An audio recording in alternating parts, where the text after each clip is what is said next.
Yes. We have 2 Okay.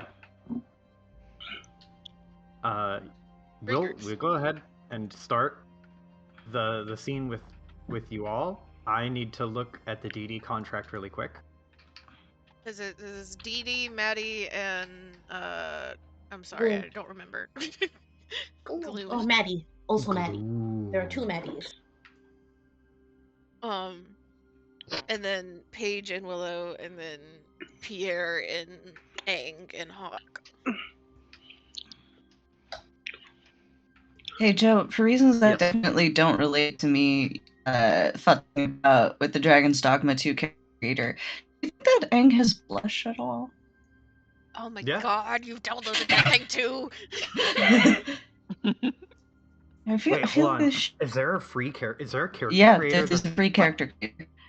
And it is so good. The It's Dragon's very Dogma good. It's character very creator is good. fantastic, man. Oh shit. I would stream, but I want to perfectly describe it.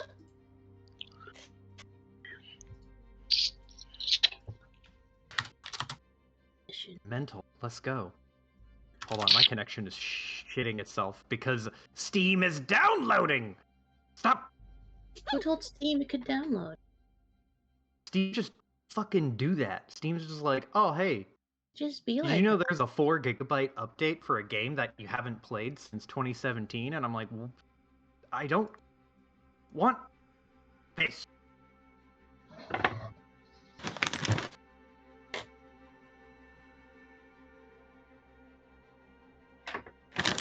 Okay. Right. So,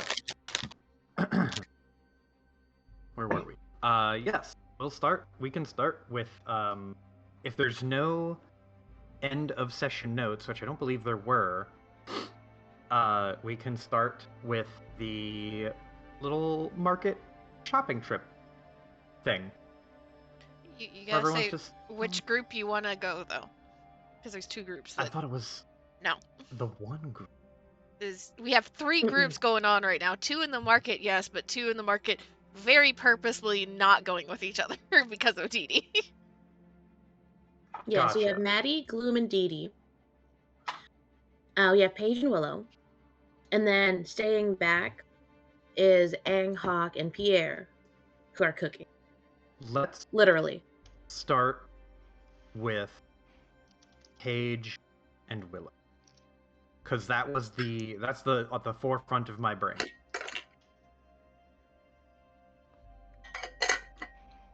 So I imagine Willow is humoring Paige at first, because she's trying to get an eyeball of what the market is. So where is Paige leading Willow? Paige wants to go souvenir shopping. And wants to get some cute, I don't know, clothes if there are any. Maybe some hats, maybe little knickknacks she can bring home for the fam. If there's anything stuffed animal related that is cute, she is going to beeline for it. If there are sweet treats of any kind, she will also beeline for that. There's plenty of like the candies and stuff you'll get out here are not going to be as good as you would get in like a city. But there's some out here. There's simple things like taffy. Peanut brittle. Oh yeah. Yeah, taffy, peanut brittle. Baked more than candy, there would be baked goods. There's breads, there's all manner of like vegetables. Are there cookies?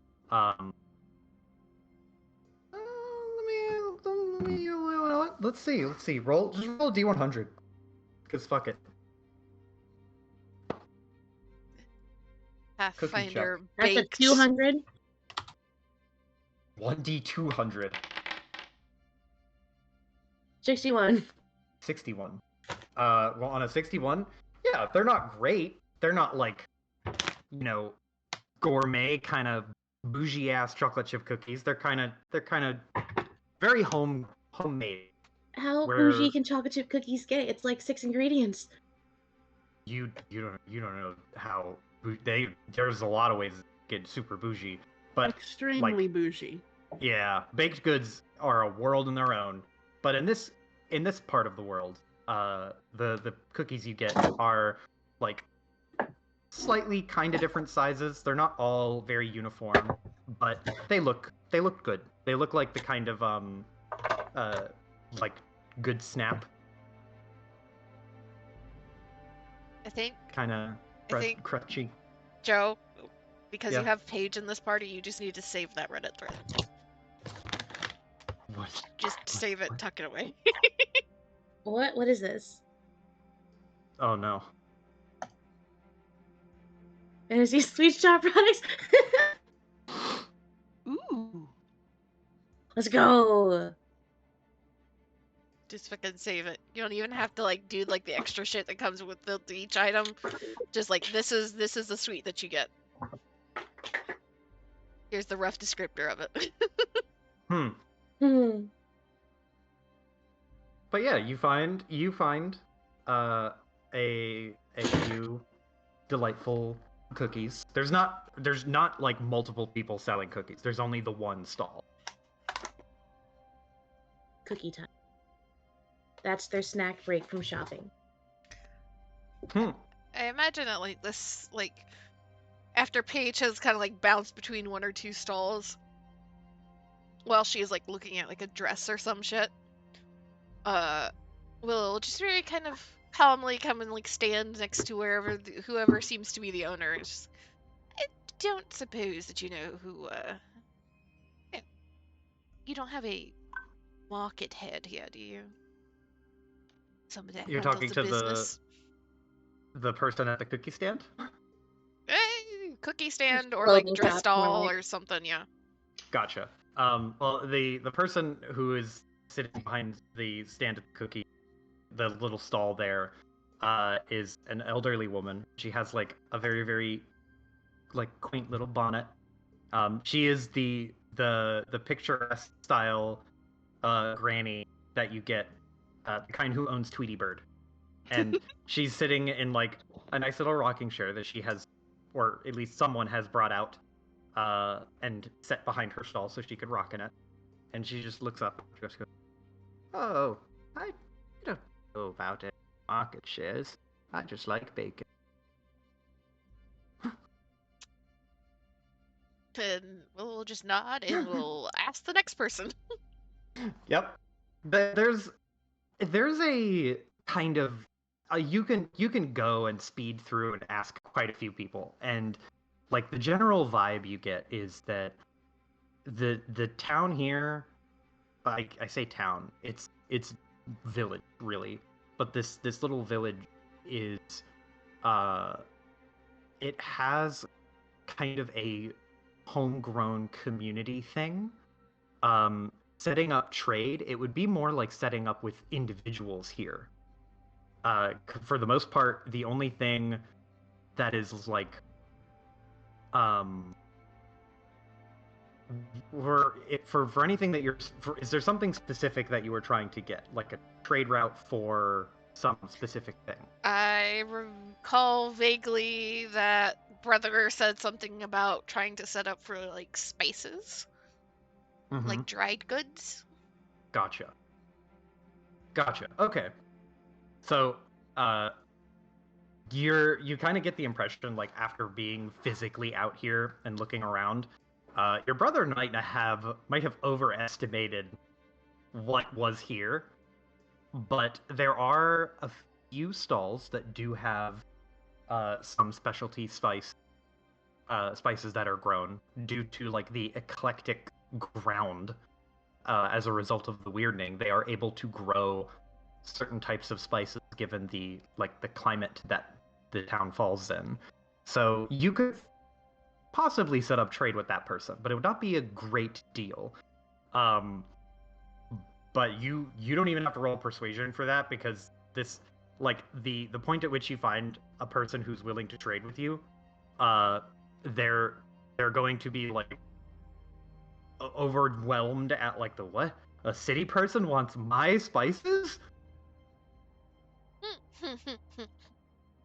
Considering like they live in a kind of rural little village area, they do that. People don't need spices that often. once you have a decent amount.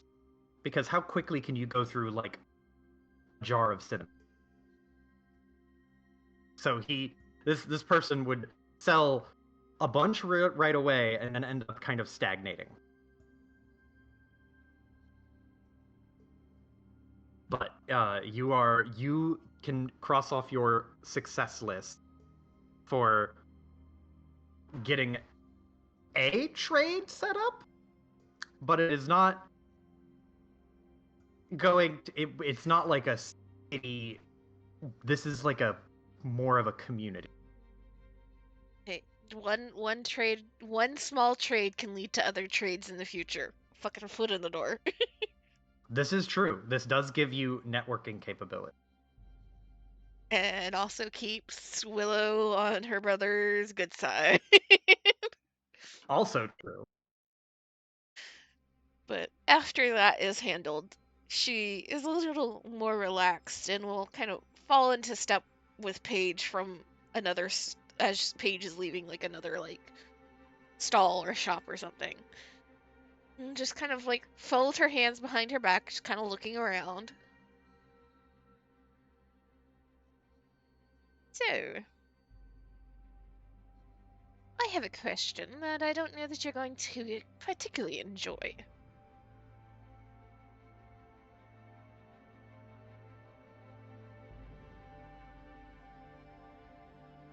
Emma? Hi, sorry, I didn't realize I was muted. I imagine Paige spotted a target. She saw clothing in the distance, and that's the new target.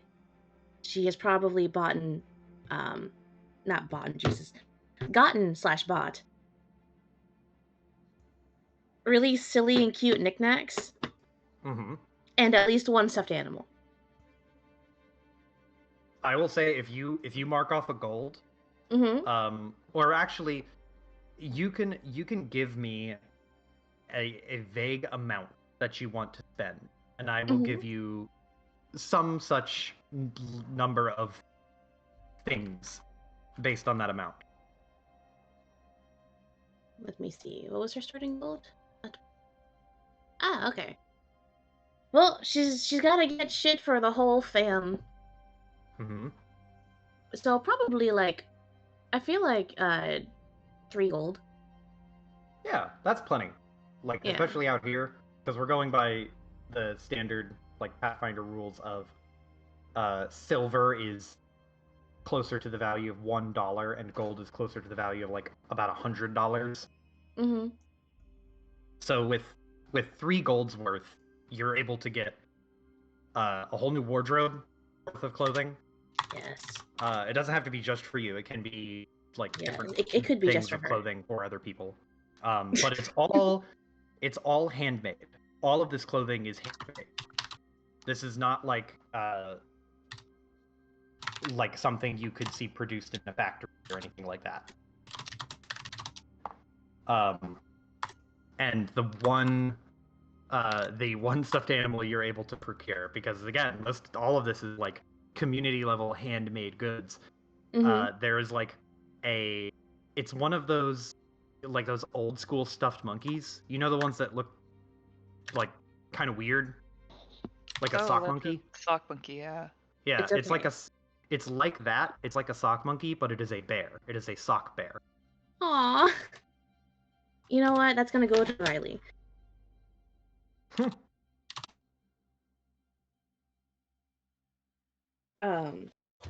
But she has spotted something else in the distance that has caught her attention. She is full steam ahead as her tiny legs carry her.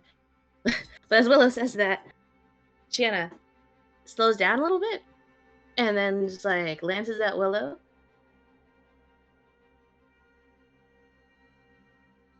Do you have to? Because you know we're busy. We're shopping. Yes, well, I don't really get to talk to you away from the others very often. Could we still continue the shopping? I don't see why not. Walking and talking is a skill after all. It's a nod. keep walking and just kind of tilt her Mhm. head, still looking at Paige. I don't know if you just weren't forthcoming the other night or if it's a new development, but you have an extra little friend, don't you?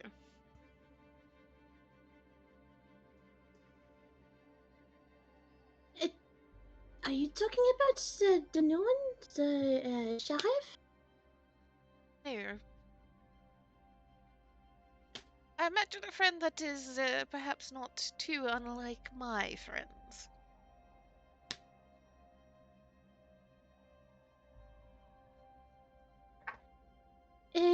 Which friends are you talking about? I don't know all of your friends, Valo.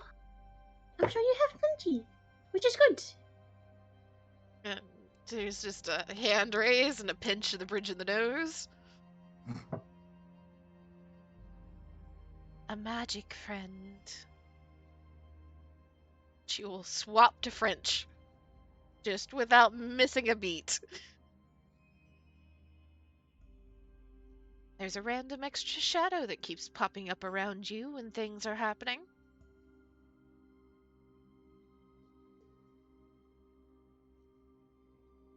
Imagine Paige has started like picking up different like I don't know articles of clothing and like holding it up to herself. I imagine she's also holding some up to Willow. And like imagine like yeah okay this how would this look on you? You know hold it up that kind of shit. Um, but there's a slight twitch in her hand as she changes that sweater out for a different one, a different color that she holds up against Willow. And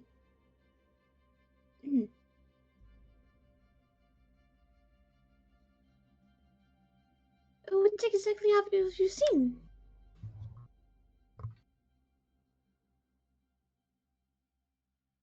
Yeah, lives. Oh, if I can. Hi, Hazel. Um, Hmm. hi, baby. Hazel hurt herself earlier, Hazel. so Oh. she ran full force into a stack of logs. Oh, Oh. it happens to the best of us. Yeah, and it freaked her out because she's not really hurt herself before, huh? Aw, Yeah, you had a stupid baby. moment. But just continuing in French, Mm-hmm. like Willow will just one shoulder shrug. She isn't like moving away from or stopping Paige from like holding up the clothing to her. She just does not seem to be particularly interested in it either. This is purely for Paige. And she is like still watching. Oh, I have seen the shadows that pop up like somebody standing next to you. My other parts have sensed it more. Something different.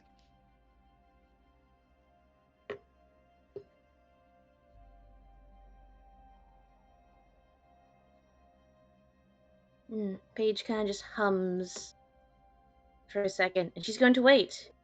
1 second, 2 seconds, 3 seconds.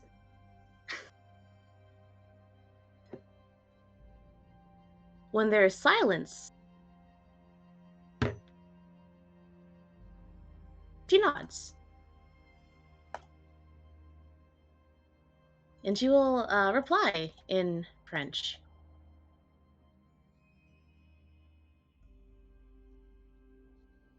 What you were saying earlier, it's a recent development.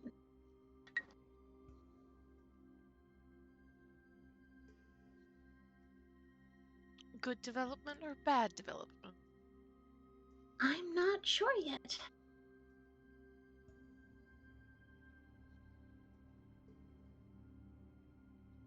You get like the arch of a brow, kind of like looking down her nose, like through her little round glasses. very clearly going from like talking and questioning to now she's studying.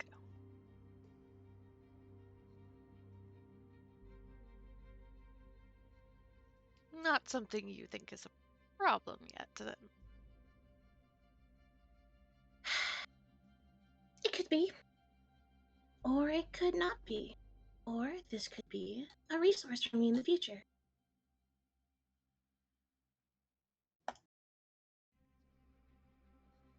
You guys are still walking, like, through the little town area and the market area, right? Mm-hmm. But speaking in French. Gotcha. As you're walking and talking, Paige, you're having this conversation with Willow. I imagine Paige is very animated when she speaks. And over the course of the couple minutes of conversation, between like looking at Willow and then looking where you're going and looking back at Willow, you look back and you notice over Willow's shoulder, like about 40 to 50 feet away, at a stall, you can see Mr. Talltails standing there, looking at some of the goods laid out on the table. And he, as you see him out of the corner of your eye, he turns and looks at you and meets your gaze. And he does not have, his expression is very neutral. It's very flat.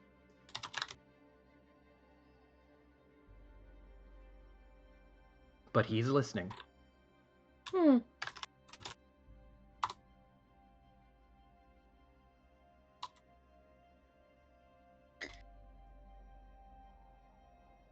Paige turns her attention back to Willow with a shrug.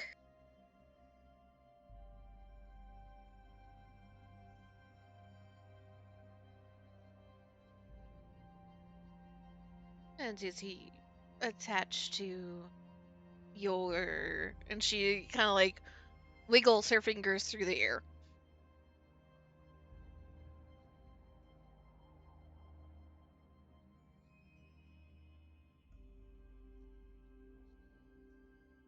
Paige is going to kind of reach up a hand and kind of just mess with her bangs a bit. Kind of like pulling them forward, seeing how far it goes before dropping it and letting it fall against her face. Willow, have you ever taken in a sly cat? It sort of comes and goes as it pleases, and can follow you around when you least expect it. And they have, super hearing in the ears, so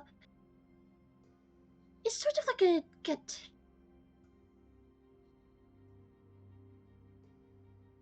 And there's just a beat where like Willow blinks and is processing. And it takes a second or two longer than you would anticipate from Willow before she kind of like looks around, looks back at Paige.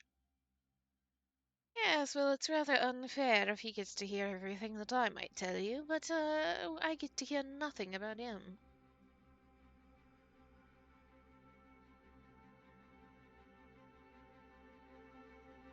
Of course, unless he wants to come out and talk himself.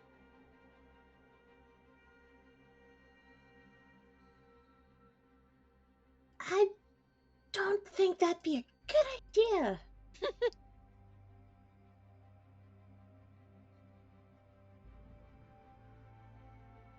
And you get, again, just an arch of the brow, and I assume a little bit of, like, the weight of, like, multiple eyes being like, uh-huh. Because I can't imagine Winter or Summer are particularly thrilled with that logic. Winter is like, you haven't you haven't been focusing on it, but like in thinking about Winter now, you feel Winter kind of to your back, as if she were walking backwards to your like left flank, so she can see the rest of the crowd. And she is like, now that you pay attention to it, she's looking around like at that comment of like super hearing or whatever, she's looking to see like who's out there. And she has her arms crossed in this sort of like hard but also and frustrated kind of posture.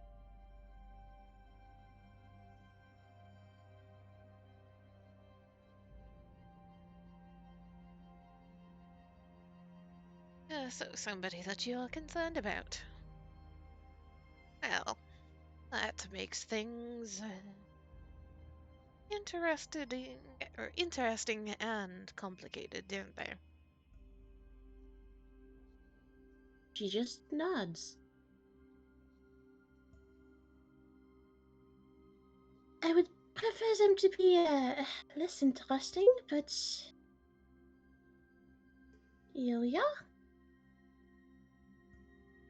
And there's just a little snort. Paige, you agreed to go wandering into the woods after Pandora's box. I don't think you can get any more interesting in these times.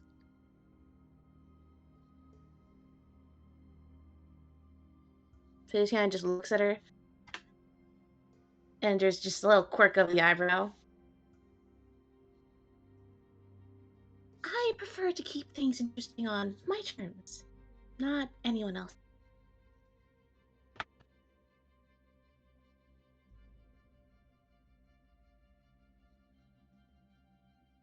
And are you not being allowed any choice in the matter? Correct me if I'm wrong, Mr. DM. There is choice, right? Yes. Yeah. As far as you're aware, there has not been any sort of like restriction or anything imposed upon you. So much as Mr. Talltales has said, like, he is here to keep you safe and also is in the business of being entertained. Oh, yeah, I see. Does Willow say that? No, because that has not been said to, like, that bit of information has not been said towards Willow.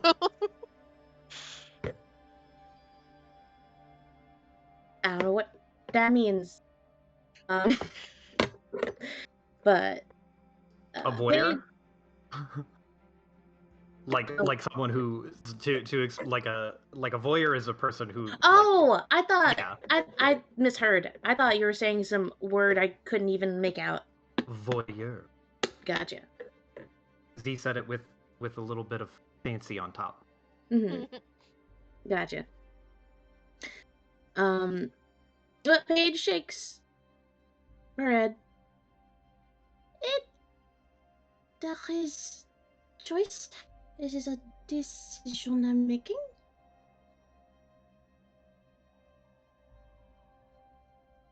So far, there's nothing that is too concerning.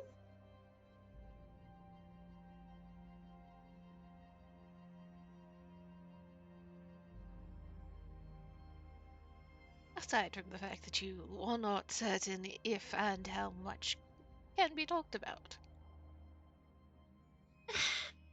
Technically, he never mentioned me keeping it a secret.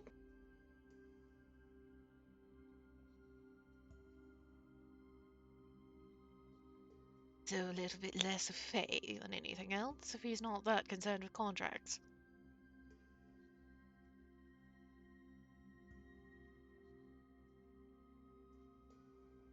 Not Faye.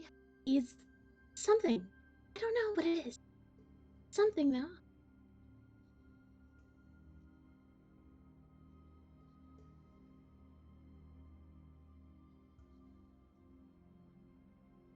And Willow will again kind of look around. Just kind of like eyes scanning over the crowd and pausing, looking at the windows and such. Look towards Winter. I don't suppose you've seen anything. She shakes her head, kind of lets out a huff of not real air. She goes, I haven't seen a damn thing.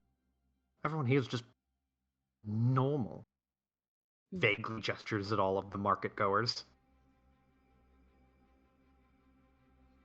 Paige is gonna take a little glance around.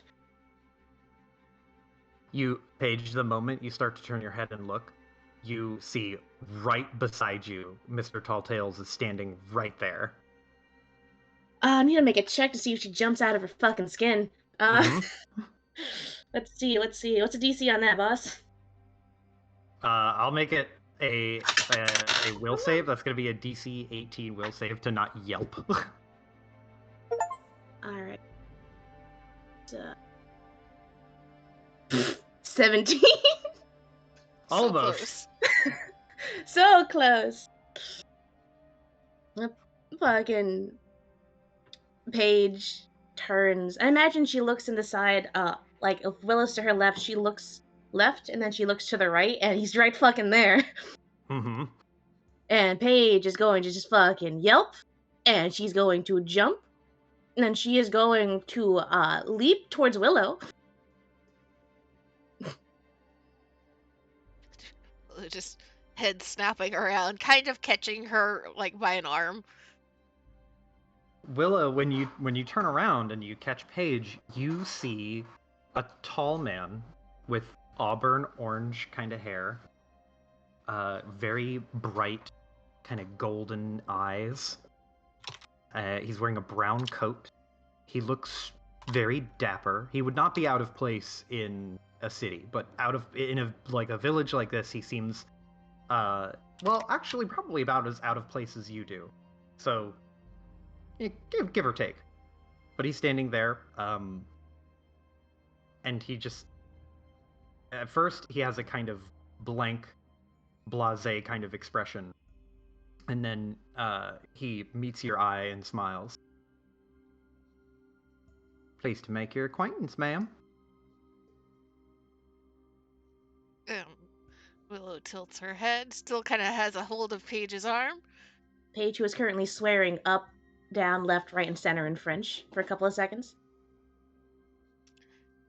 Ah, stray cat. Well, I suppose it is a pleasure as well. And you are? Well, you can call me Mr. Talltail. And he'll hold out his hand. We'll take his hand and give it a shake. He feels corporeal. He shakes like a normal human. Nothing unusual about him in a physical sense, at least none that you can discern from his exposed hand and wrist and neck and face. You know what that means? Mm-hmm. It's time for my favorite smell. Detect magic, boss. There it is. Mm-hmm. So, with Detect Magic, this dude lights up like a Christmas tree. He is positively radioactive with stuff. Like, it wafts off of him.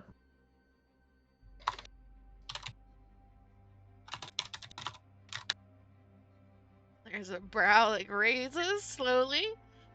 She kind of looks head to toe and back. Well, aren't you an interesting one? He pulls at the edge of his coat collar and just goes, I like to think I'm mighty impressive. Thank you for noticing. Now, how can I help you? You got not do that again! Don't call me like that! What the fuck do you think you're doing? He just smiles at you, Paige.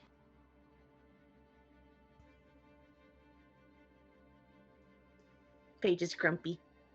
It's not very effective because of the everything about her, but she's grumpy. I don't think there's much anything that you can do for me. Thank you for the offer, though. Just curious as to why there seemed to be a secret extra member to our group. The way you say, like, I don't think there's anything you can do to help me, like, his expression goes from this kind of confident, almost cocky looking self-assuredness. He just deflates immediately and he's just like, what?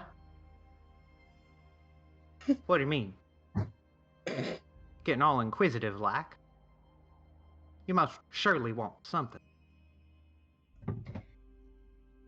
What do you want? He blinks and then points to himself and he just goes, Me? Well, I'm just here doing my part. I am contractually obligated to help little Miss Page here. And he pats Paige on the head, or gestures to Paige, rather. He goes for a pat on the head and then stops and then gestures, thinking that the pat would not go over well. I'm going to send in a gif of what makes him not do the pat.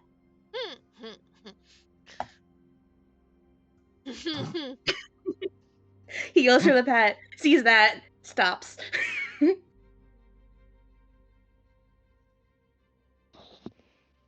Contractually obligated. Dinky. But not contractually obligated to Paige. To someone else? He smiles, and he looks at you, Paige, like answering the question by talking to you, and just goes, Your friend here is mighty perceptive. You should keep her around. Discipline? It's a good plan. I have high hopes for you and your little gaggle of weirdos. Though I still think you should ditch that haint. So discipline? So you have a concern about Dee Dee as well. Oh, shoot, yeah.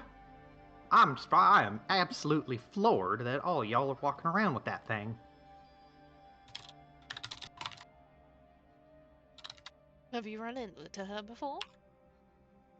Whew. And he, like, does the over-exaggerated, like, wipe sweat off of his brow thing. Goes, Thank goodness no, but I know about her and her ilk.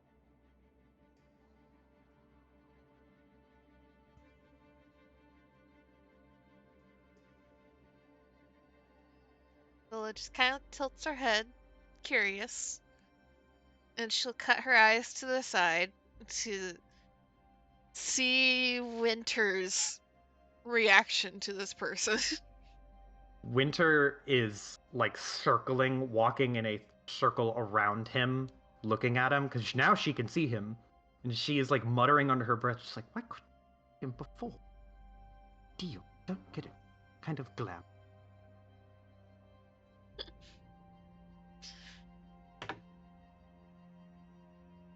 Her ilk. There's more like her. He nods.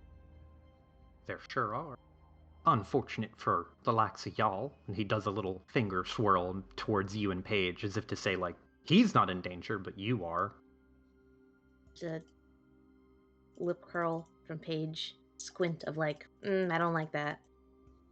Scrunch of the nose.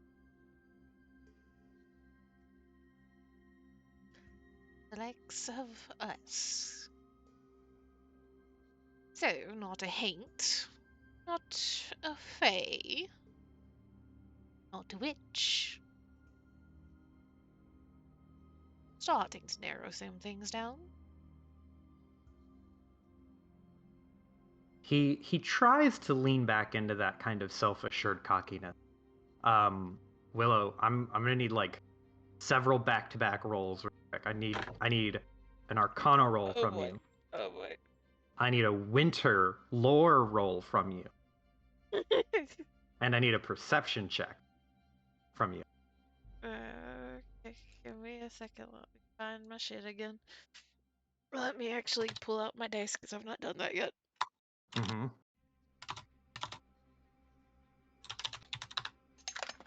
Ooh, let's not spill my drink.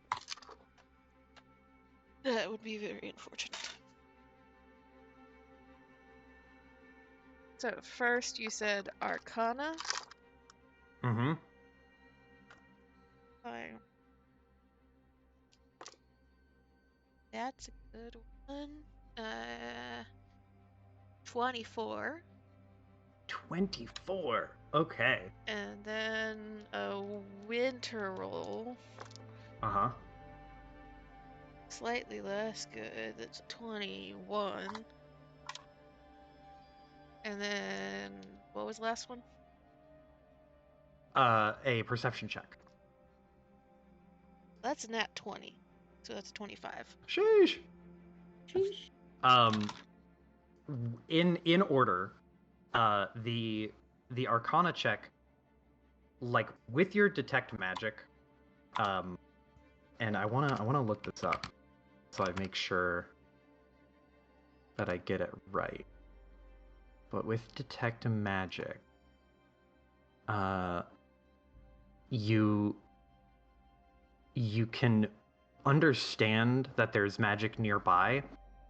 Trying to discern any sort of its qualities is a little bit difficult, but with as high a roll on Arcana as you got, you're able to kind of parse out the magic he's using is very, very powerful in that it does a lot of very subtle things. It is like it's very akin to the kind of nature magic and stuff that you saw at play with Dee Dee's, like the wards that were around Dee Dee's hut.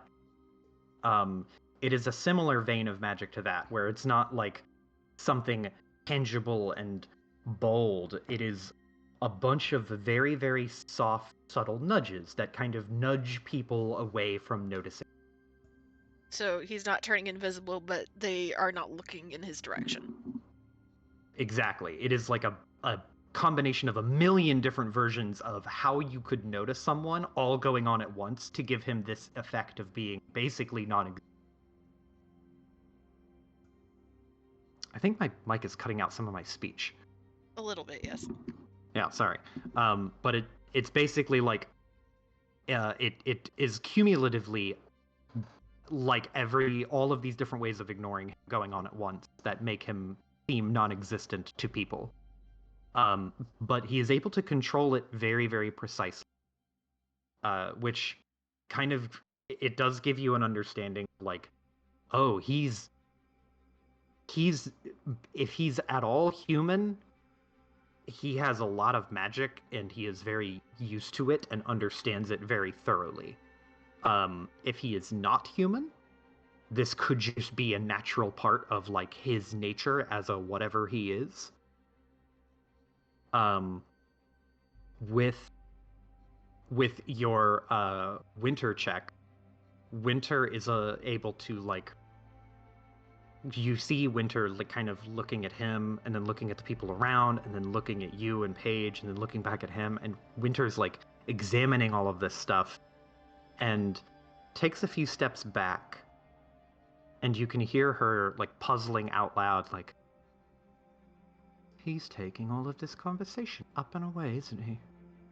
Like all of your words and this entire exchange is in a bubble almost. And with a natural 20 on a perception check,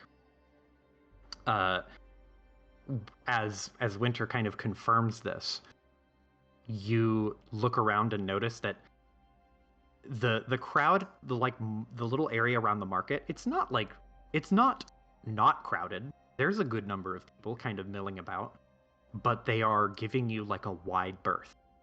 People are walking way out of their way to avoid you. They're not looking at you. People aren't like noticing you.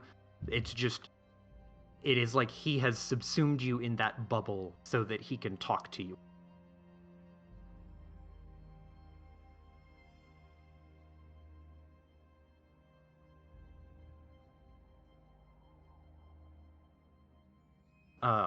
I will also say, like, especially like to give you like the refresher of like how you had noticed him before, where you had seen his shadow. His shadow is normally not visible. So Willow would be able to put together like, this takes a lot of effort despite despite his skill, despite whatever kind of ability he is putting on display, there is a good amount of conscious effort he has to put in to make sure that it is perfect, because he does not want to leave any sort of trace.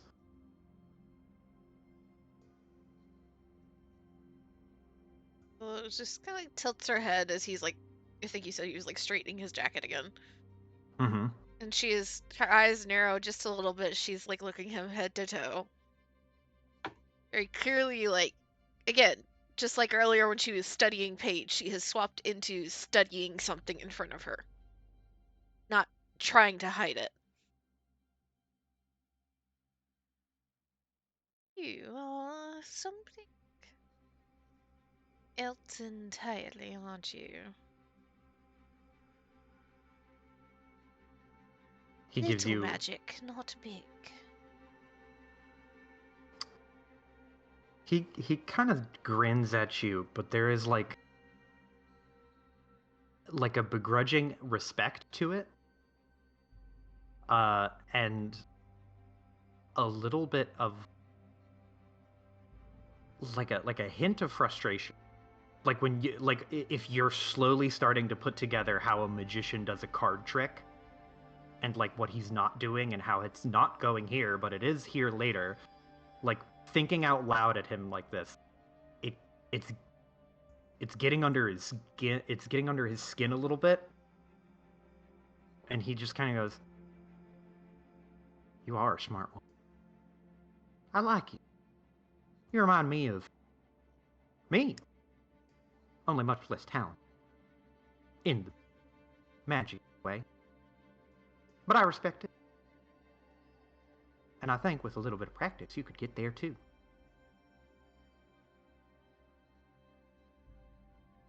There's a little smirk on Willow's face, and she tilts her head towards Paige. Paige, I think if you ever request anything from this one, might want to figure out how he disappears. Might help you. I've already asked him if I said. Yeah, he doesn't turn invisible. Does something else.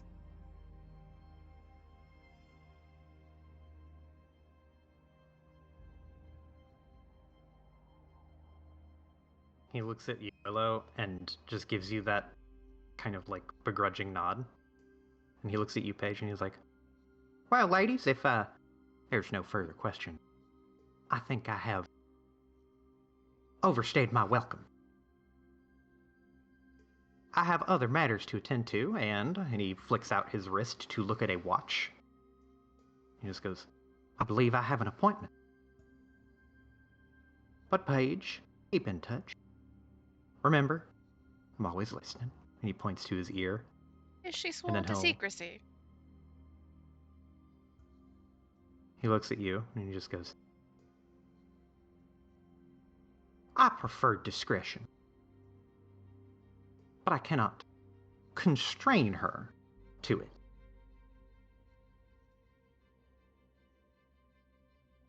Prefer her not to speak about you, but you get to hear everything that she hears.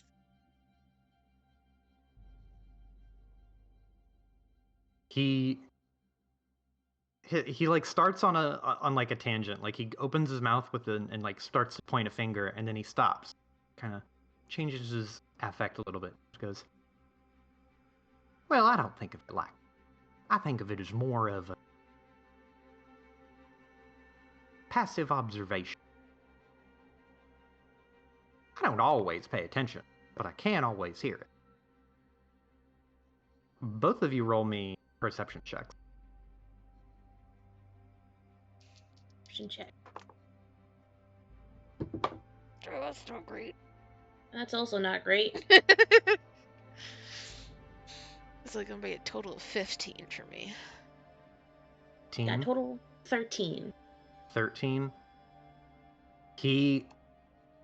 There's nothing unusual you notice about him in this moment. There's nothing off, but something about his phrasing just seems inherently suspect.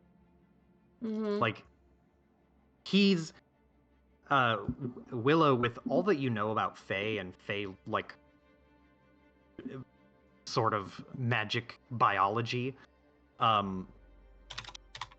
he is able to probably outright lie. There's not a good way to test it and know for sure. Well, at least I say that as a DM. I can't think of a way you could test it and know for sure. If you can as a player and a character, go for it. But, like, it seems that he has... It's seeming less and less and less like he is Fae. He is something different, which would put him in a category of creature you have not yet seen before. Like, that goes outside the realm of undead and Fae and, like, demi-human and like all sorts of shit. Because 99% of creatures you run into are some type of creature you can categorize, most often Fae, because Fae is a broad category.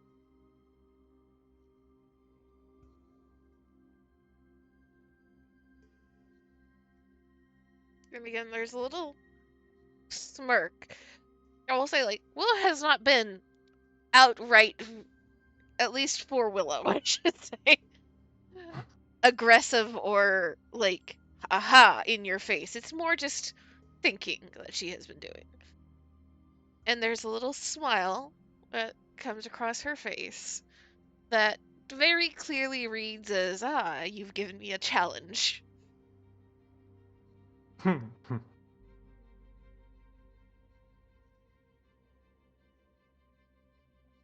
Yes, well, if you should show up again, I look forward to future conversations. We all do, I'm sure. He will give you a polite bow at the waist. And he'll take a step back and be like, "The pleasure was mine." And he looks at you, Paige. "Toodles."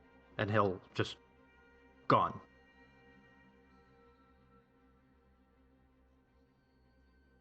Paige, who's just been observing all of that, slight unimpressed air about her, just turns back to continue looking at this sweater she picked up. It's a nice sweater. Willow just kind of like stares at where he was and like very intently tries to scan the crowd again for just a moment before turning to Paige. I suppose he didn't actually explain how he poofs like that. Twitch in the eyebrow. No. But you can also do a little, area around him. That could make it warmer so it's not cold. It's a lot of little magics like that layered on top of each other, from what I can tell. And Willow will pause, and then swap over to French. Something along the lines of encouraging people to look a different direction and to walk an extra few steps away. That's just classic misdirection. But misdirection fueled by magic. Which isn't really that new. I do it all the time. But imagine all of the little misdirections that you have stacked on top of each other dozens of times. You're not hiding a card, you're hiding 3 bodies and an entire conversation.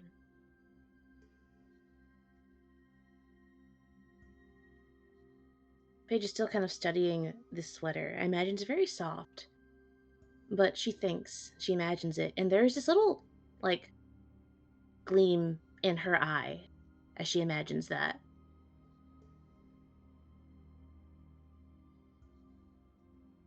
Maybe if things work out, he can teach that to me too. He can teach the other thing to me. The other thing? The one that makes it so he can travel light and quick. The one that makes it not cold and leaves no tracks.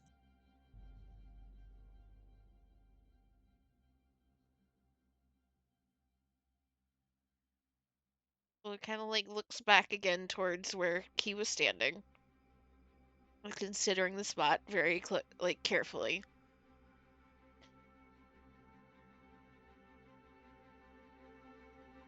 I don't know if it's something that he truly can teach.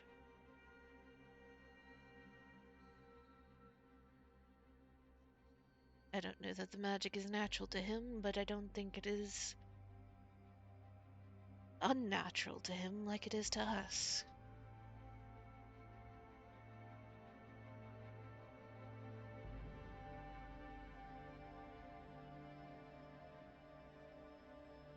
Only one way to find out. Yeah, so it seems so. You have found yourself a mystery page.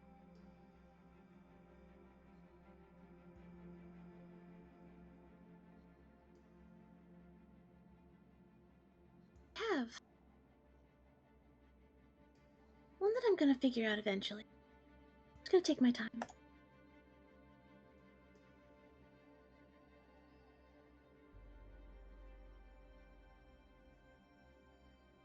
Just stay aware when you're talking to him. I have the feeling that everything he says has more than one. I just assume he's lying all of the time. So, Some of the time, but I also don't think that he would lie all the time either. I think he has too much fun with the word game of it all.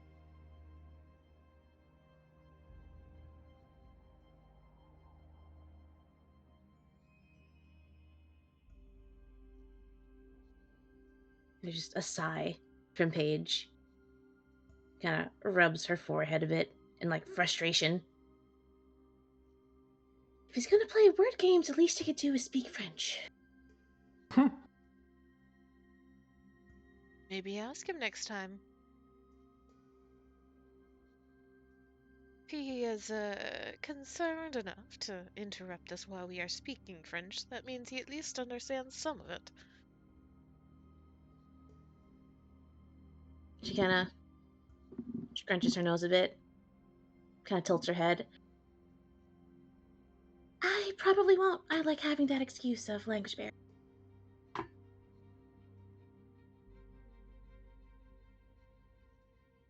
And I see why the two of you managed to find each other.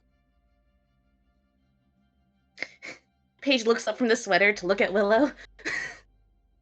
It's just a very, calm, neutral expression from Willow. Willow looks at her. What? A raised eyebrow.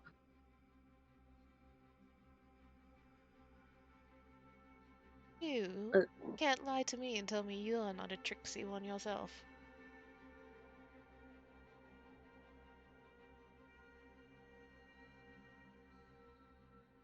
I'm a magician. It's in the job description to be full of tricks. The job, yes, but I think you like being tricksy outside of work, too.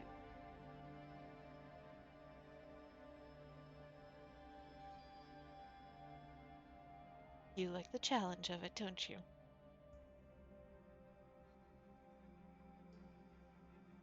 She kind of tilts her head. Imagine she's moved on to looking.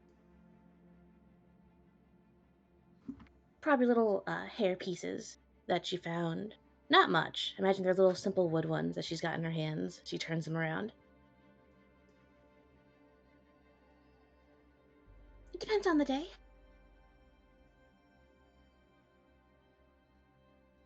There's a noise from Willow. It's very much a uh-huh, sure, I believe that. And she waits for a second. And have you told Pierre about your new friend? Considering I met him a day ago? GM? Last night. Last night? Yeah. Mm-hmm. Yeah. Okay. Considering I met him last night? No, I have not had a chance. Night. And Willow's attention has shifted very clearly back in the direction of the forest.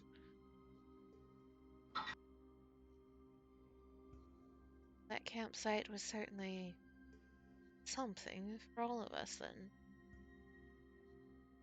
We're not going back there. Non-committal. Hmm.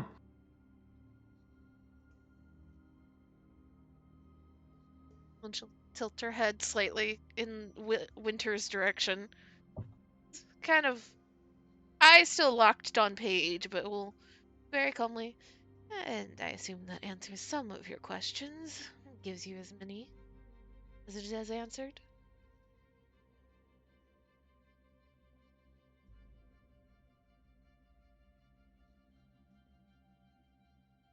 Was that towards Winter or Paige? Winter.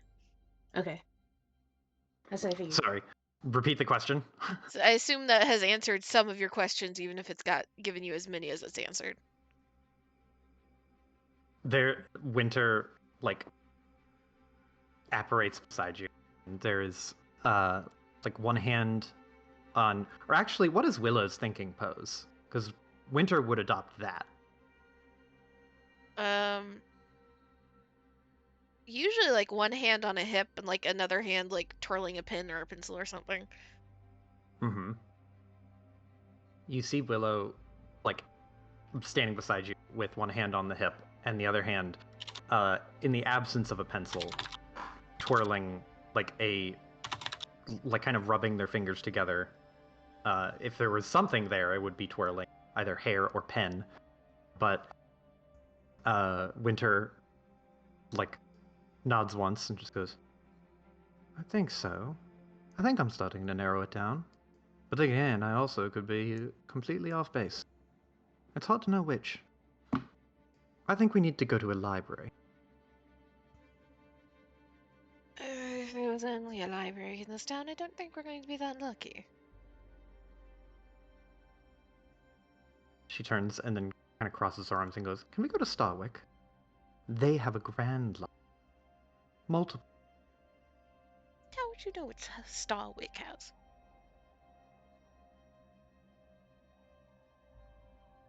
She hesitates for a minute and just goes, Well, it's a big city. They must have a library. Willow has stopped looking at Paige and has looked very pointedly in Winter's direction, and her eyes have narrowed. There's a tug at Willow's arm. Yes. Can you tell the other Willows I said hi? I can hear you. Willow, you hear Winter just like, she looks at Paige when Paige says, Can you, says that, and just, Hello, Paige. Winter says hi. There's a smile and a wave in the general direction that Willow looked at. Slightly off course. It's like 20 degrees off, but it's close enough. Mm. It's the thought that... Like the thought, the argument we're about to have later tonight. What? You are hiding something. Am I? She looks offended. Don't give me that look. I know my own expression.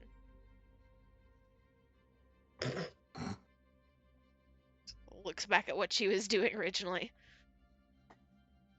Know what's in Starwick? I've never even been to Starwick. She opens her mouth, and she closes it.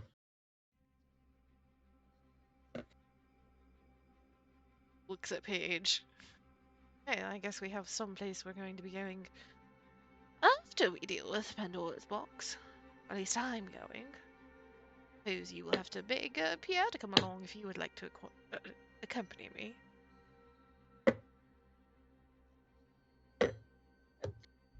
Paige just looks at her and then just looks around, looks back at Willow again. We aren't even done with the first mission. What are you doing? Don't ask me. Turns.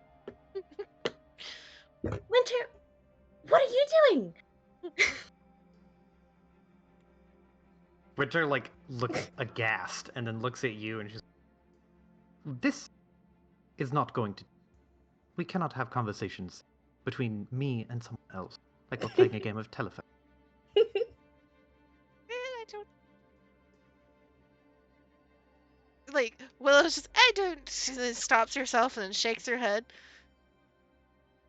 And yeah, I thought you would be thrilled somebody is talking to you. That's not me. She looks at Paige and then looks back at you and looks at Paige and looks back at you and just goes, it's unnerving. I'm used to it just being you. Hey, look, you have a new friend.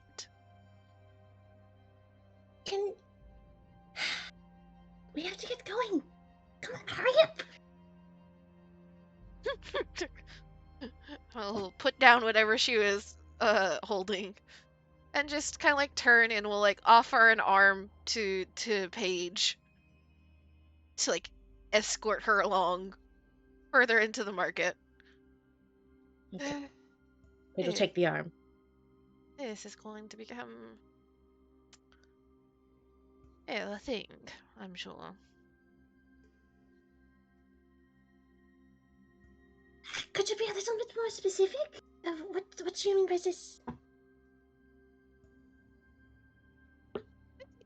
Winter and summer as well. I've never really had a chance to talk to anybody aside from me. It's not that I'm aware of, and not that they remember, as far as I'm aware. And now, Winter is frustrated with me having to act as a translator of sorts.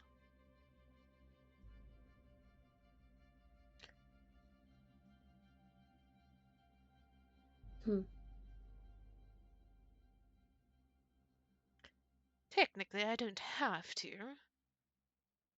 But we do have an agreement about who gets to be the... And she kind of like glances in Winter's direction, tries to figure out how to say it. The one with the reins, I suppose you could say.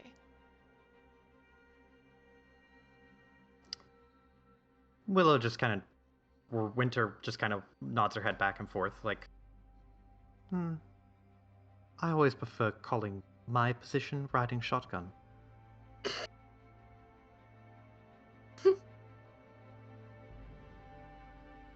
Paige will nod and listen and like bounce in her step. Pull Willow along. They need to hurry up the shopping. Paige wants to get back before the others do.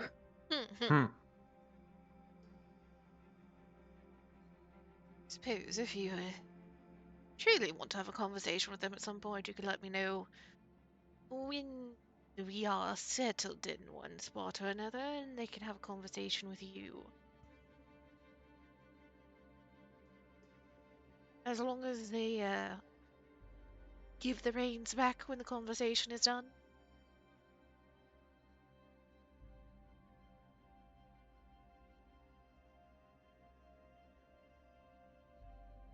Winter,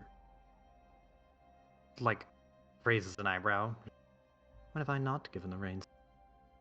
I'm responsible. I never said that you weren't. Simply that, if new situations are going to be introduced into our agreement, we need to be aware of what the expectations are.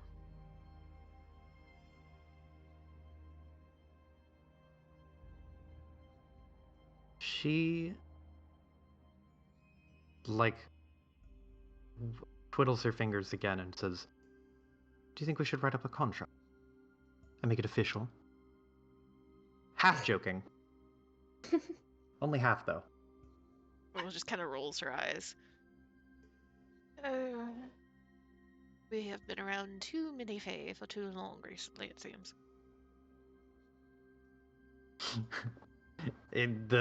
Winter snorts. And Willow just kind of like tilts her head towards Paige. I apologize, you're only getting one half of this. Paige shrugs. It's okay. And if they want to talk, that is okay. But you don't have to.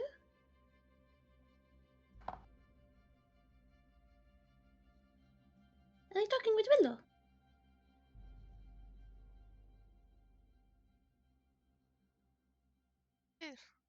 In some ways, they are Willow, just a little Okay, I like different. talking with my Willow. And Willow just kind of laughs. It's not meant as like a rude to Winter. It's just like, okay, we're getting into the weird denotation of things. Yeah, fucking this Willow. You.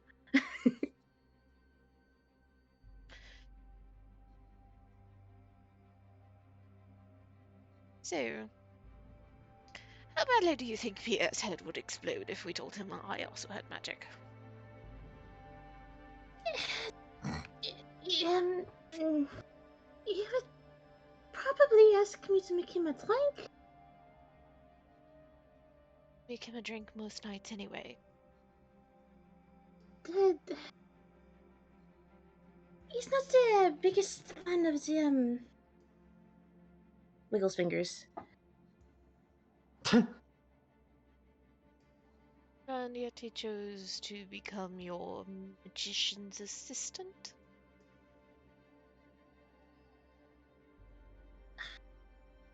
To be fair, wasn't either of our ideas.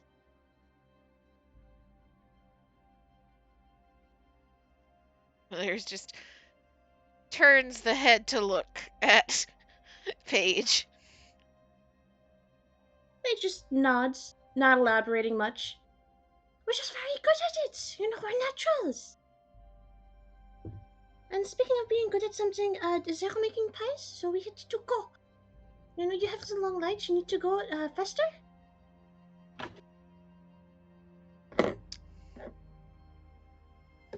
Willow kind of... There's a crease between her brows for a moment. But she chooses to stay silent. And if fucking Paige wants to go, Willow could fucking do her long ass strides and just fucking drag Paige if Paige wants. Paige is... It's nothing to drag her. She weighs fucking nothing. She weighs about the same as, like, I don't know, a sock, I imagine. Just fucking nothing. But she will also double time. She wants to get there before the others. And also, there's a vibe of she'd like to get there before the others. But there's also a vibe of I'm not elaborating further. Okay. Then we will pan over to the other group of the market. Maddie and Dee Dee. So y'all went to effectively go to the butcher shop. Yes? Was that it? Yeah. I think kind of like some sort of freak whose job it might be part of. Gloom's first thought was, oh, I'll go get the meat, and was just gonna go out and, like, I don't know, hunt something down. And then okay. the more reasonable suggestion was brought up, and they were like, oh, yeah, you know, that's time efficient. Let's go for that.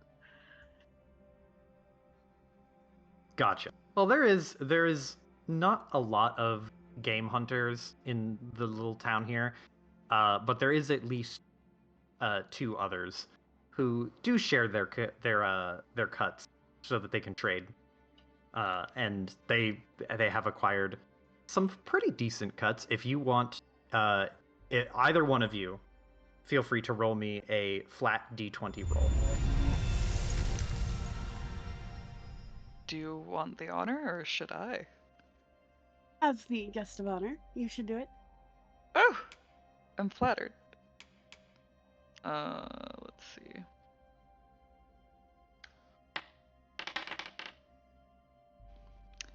Hey. 12, which is my lucky number. Really? I will Yeah. make this slightly better then. There is a medium-sized deer that is being proffered up. It has already been cleaned. It's probably enough to feed everyone the cut that is for sale. So there's deer meat if you wanted to find bird, or if you wanted to find something other than that, you could roll again, but there is at least enough of that you could make for a stew. Are we doing pies?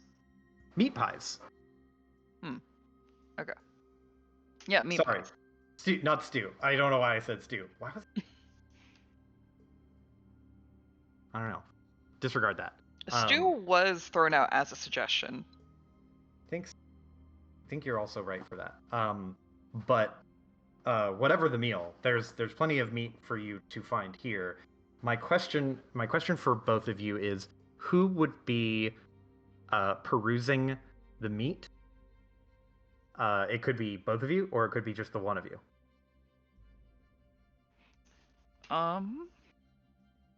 Normally, Maddie 100% would be way down to help with picking out the best cuts. But she's on a mission right now.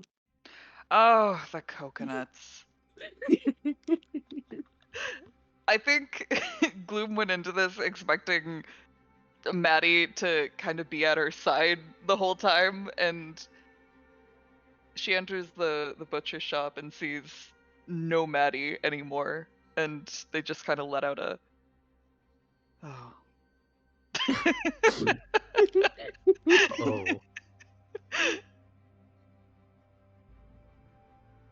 Oh. Maddie, go ahead and roll me a perception check. You have to perceive the coconut. Receiving the coconut. Okay. Give me 1 second. Let me find my d20. There's my d20. I'm using the middle dice. If I can get the bag open.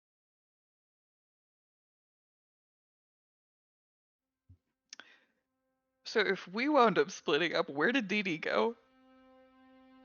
Dee Dee can't wander far. As per the contract, she is not allowed to wander and just get up to Dee Dee would essentially menace have work. to be within earshot of Maddie, Mm-hmm. vaguely line of sight of Maddie. Mm-hmm.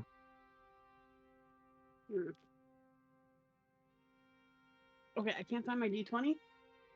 So I'm gonna just roll here. Roll on the machine.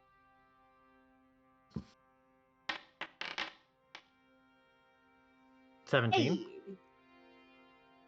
Hey! Your perception is, I believe, gonna throw that way over 20s, which is perfect. He can smell the coconuts. Roll. They have a distinct nuttiness. You're so Roll me. in tune with them, sorry. No, you're good. Roll me 1d4.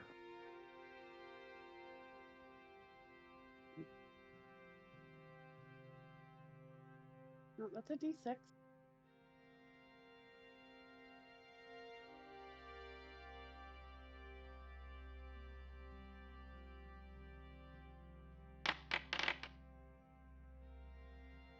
Perfect.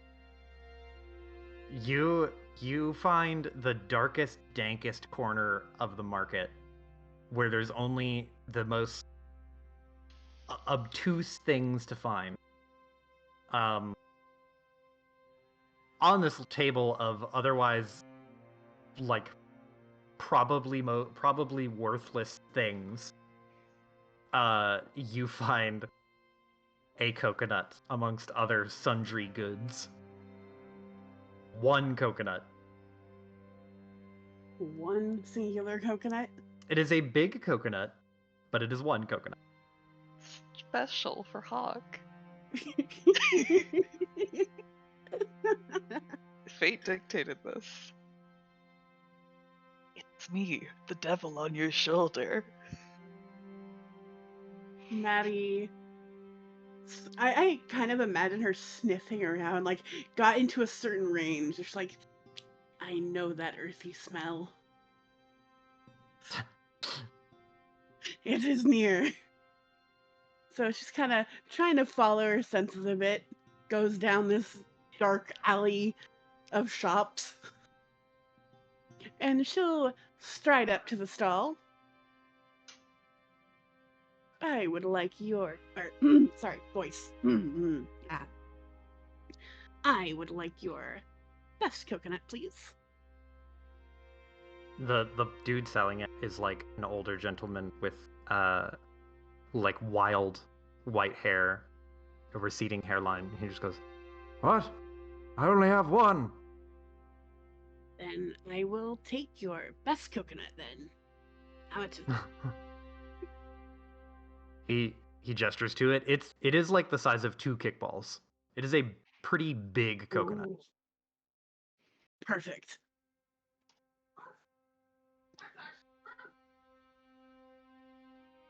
How much is it? I don't I don't know if there is a stat for how much a coconut costs, but I will say 1 silver because it is big.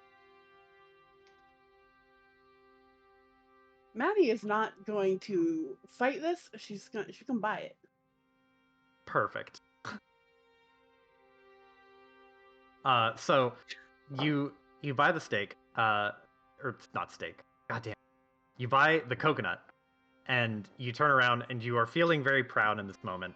And it is at this point you realize that Dee Dee is not plainly visible. Mhm.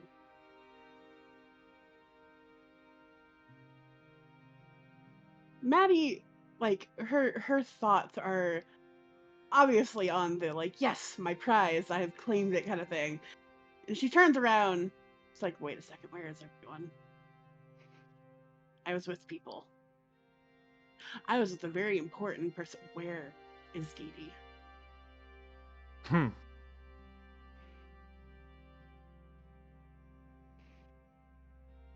She's gonna look for her. Begrudgingly, but she'll look for her.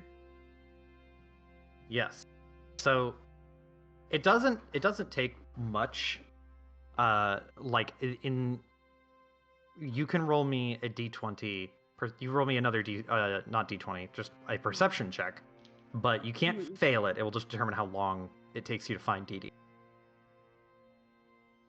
Because she's not far. She can't get far. That's an 8 plus my perception.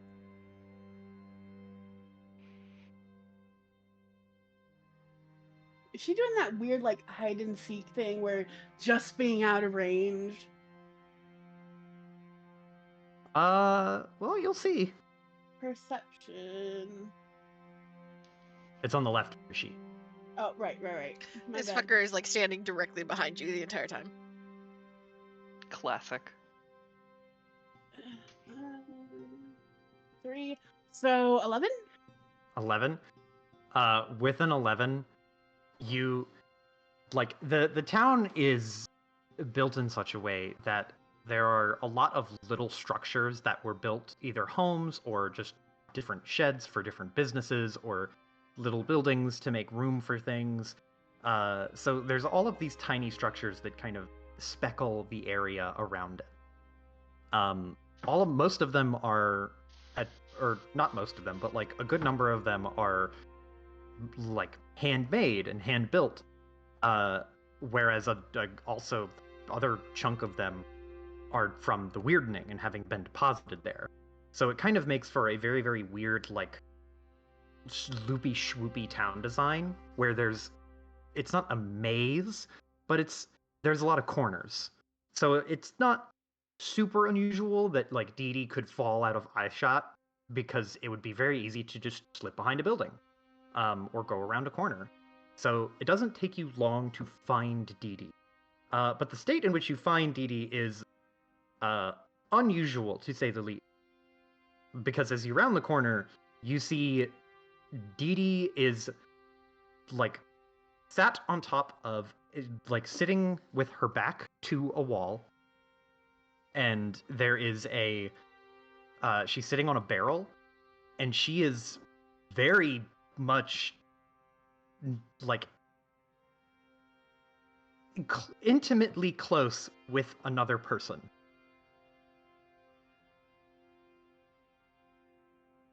You gotta be fucking kidding me. They are not actively doing anything, but she has hiked up some of her clothing, and they are close to it as they are around the backside of a structure, far further away from the public eye. TDS game. You cough, and then Yeah. Edie immediately like whips her head over to you, and there's a moment where you see like the feigned innocent expression of like, oh shit, and then she sees it's you, and then she immediately just turns into the shit-eating grin that you recognize her for. And the other person, the man, like turns and is like, and he like backs up and is furiously trying to buckle his pants and do his belt up and is backing away, and Dee Dee just turns and just goes, go on, shoot. She shoos him away.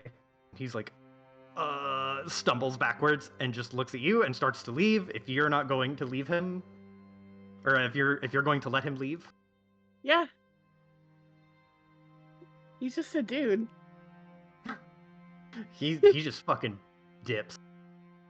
And Dee Dee is adjusting her dress, smoothing the hem of her dress out, fixing her hair. And she puts her hands in her lap and just looks as innocent as can be. You know the look. Yeah, Maddie's unamused.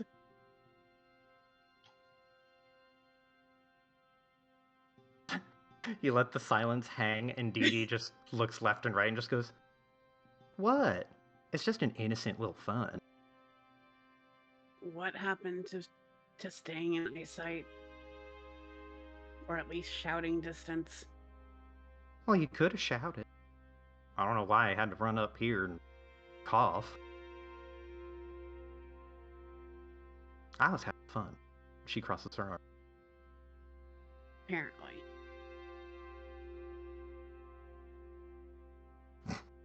She hops off the barrel and smooths out the rest of her outfit. It's like, y'all ready? What's up with the big thing?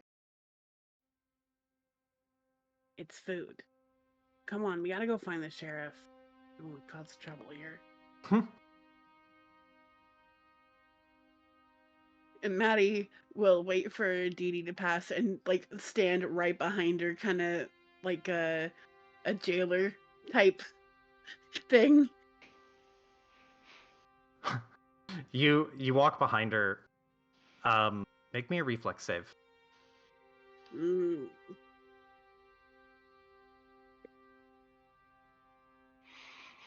Zippy.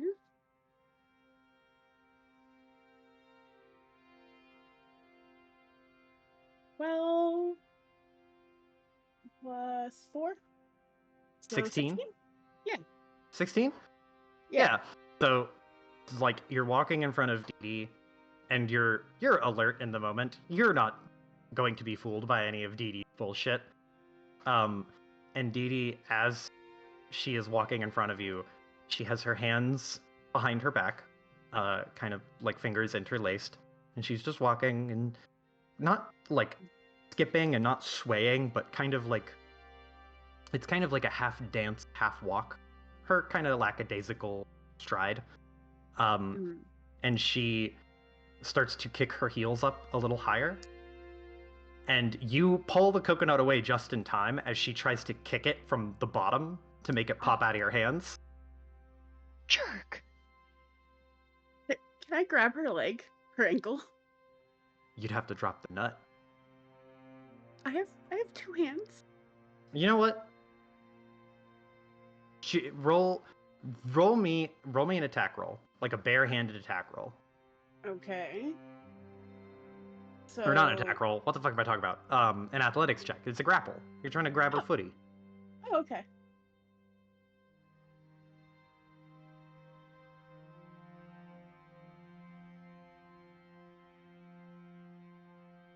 That is an 18 An 18. plus 5. An 18 plus 5. Yeah, you, like, she kicks her foot up and you snatch it. And she has to stop and, like, stumble a little bit. She doesn't fall over, but she's like, excuse me. That's mine.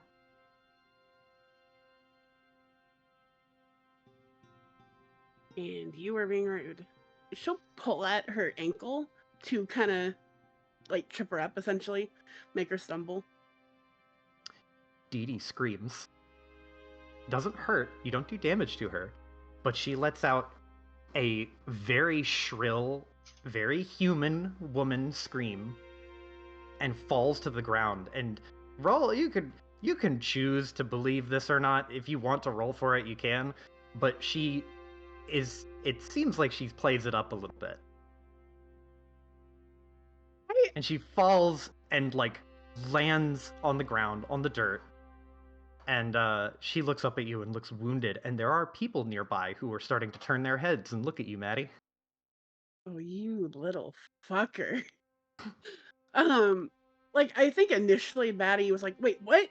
Kind of like surprised. Like, wait, I didn't. Obviously, she lets go and, like, when she falls and whatnot, and takes a small step back, but then notices the people around, and then looks down at Dee Dee with an intense glare.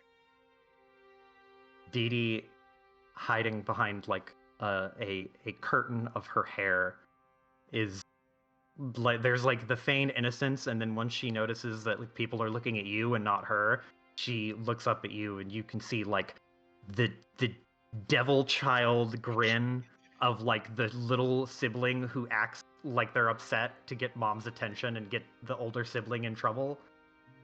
She gives you that evil younger sibling look. Sheriff, you heard a woman shriek.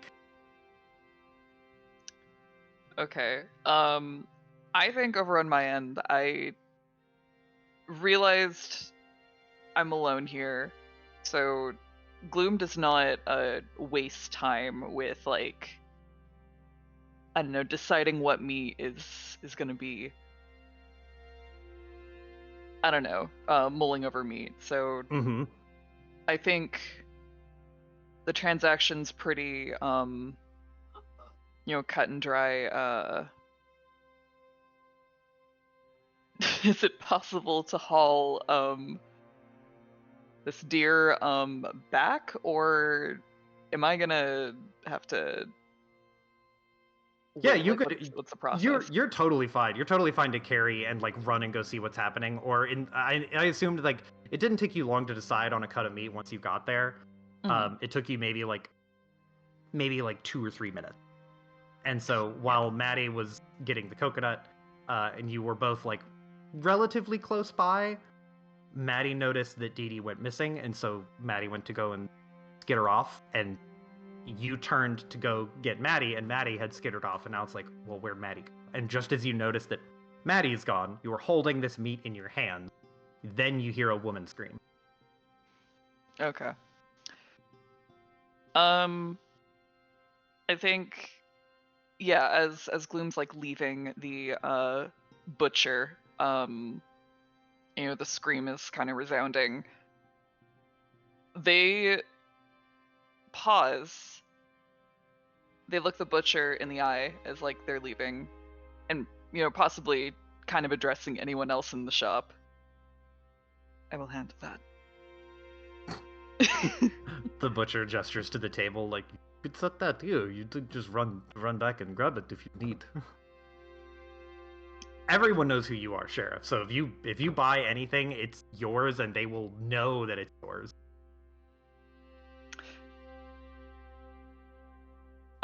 You know what? Tempting. I'll leave it here. And yeah, Gloom sets it down and just goes, I'll be back then. And heads off to the noise to investigate. In the few seconds that it would take Gloom to round the corner and see what's going on, the few people who have seen you, Maddie, standing over a woman who you seem to throw on the ground harshly, into the mud, no less. The mud. The mud. She carefully stands up, looking like particularly wounded and defeated.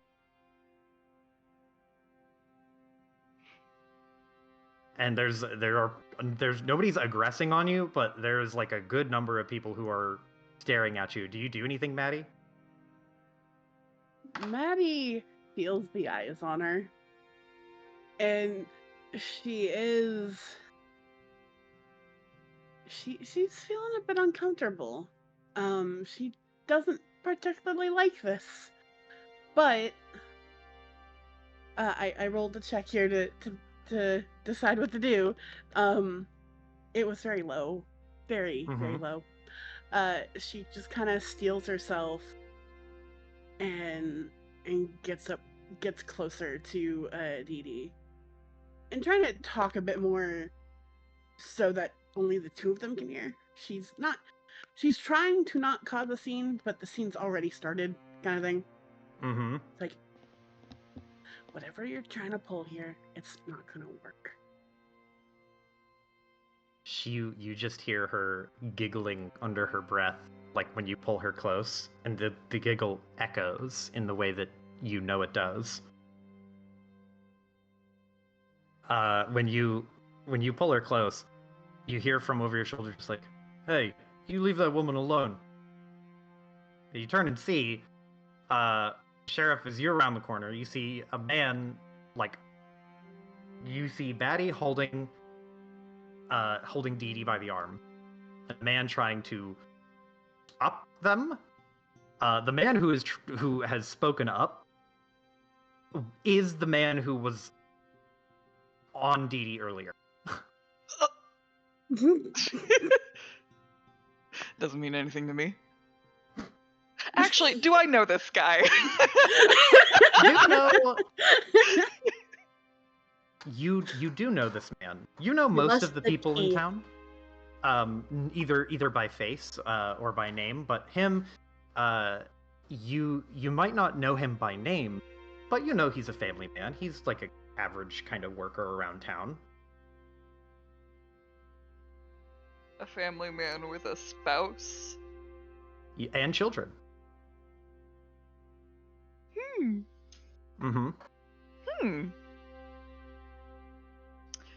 Well. Those are fun dots for Zell to connect. But you also didn't see, Bloom didn't see that, though. It was only Maddie, right? Yeah. That's why they're Zell's dots, not Gloom's.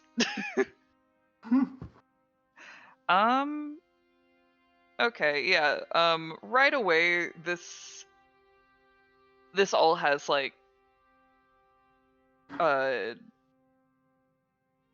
red danger signs all over the place, this scene. So Gloom is going to very briskly approach the scene and kind of stand. I'm assuming it's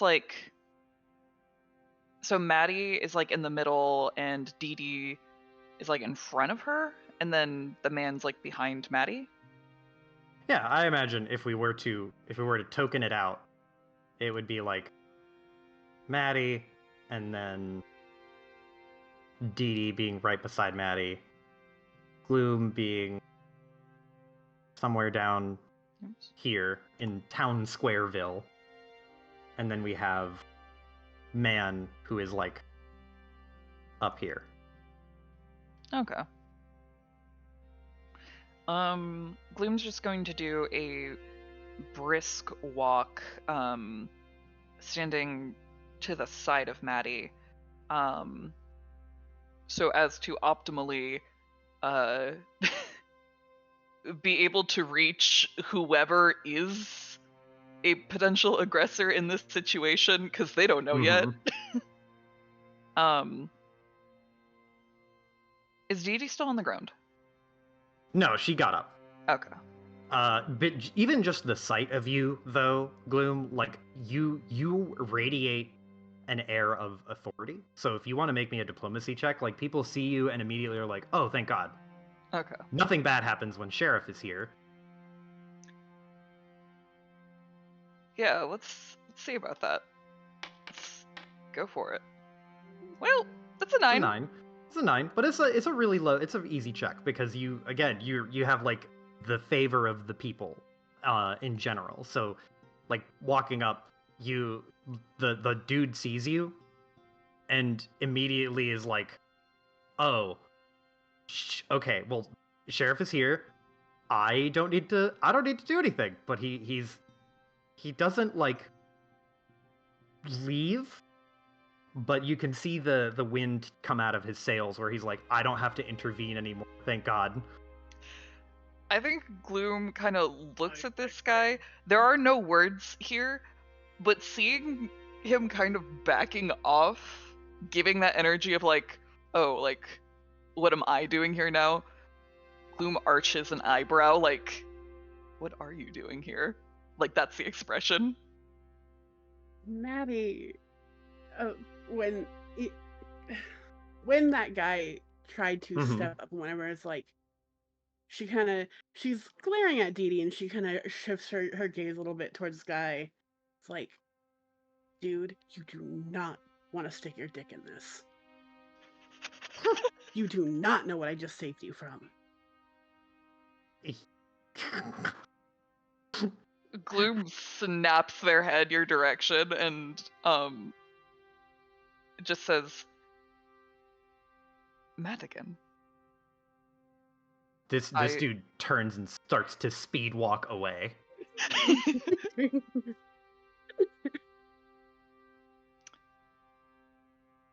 I trust you explain what has transpired in the last, I don't know, 5 minutes? Yeah, sure. She kind of grabs Dee Dee by the arm, and it's kind of not dragging her, but definitely like being a bit aggressive and walking towards the sheriff. Gloom puts a hand on Maddie's shoulder and addresses, like, looks out to the rest of the onlookers. And with their free hand, they sort of try to shoo away their attention. And then that free hand goes on to Dee Dee's shoulder. And Gloom kind of guides them to walk back to the meat shop so we can get what I just bought. Right before you put a hand on Dee Dee's shoulder, you start to like shoo away some of the civilians. And again, like, you have a lot of sway with all the people here. Like, they know you, they respect you, they're a little intimidated by you, but like in a positive way. And they start to kind of rubberneck away. But just as they do, right before you put your hand on Dee Dee, you hear Dee Dee like very like loudly declare like, "Oh, thank God, Sheriff, you're here." And she throws herself on you and like into this like catch me sort of hug.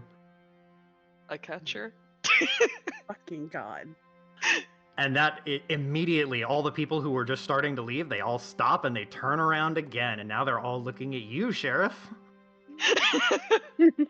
How you gonna help this poor woman? I think Sheriff's a pretty stoic person. Mm-hmm. Their visible eye widens a bit, and I think they very gently now place both of their hands on Dee Dee's shoulders, and not like push, but just kind of like put a little space there. Takes a step back, keeping them in the hands.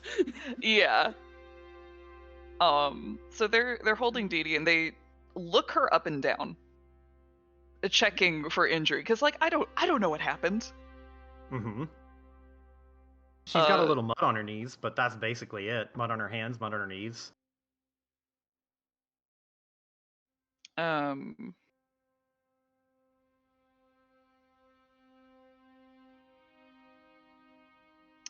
I suppose they pause for a moment, assessing this, and they look Dee Dee in the eyes and go,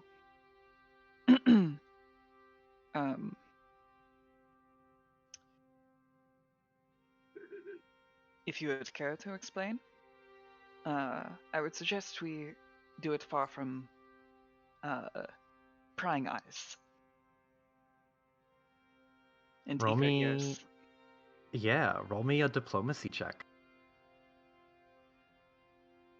Being the sheriff's hard.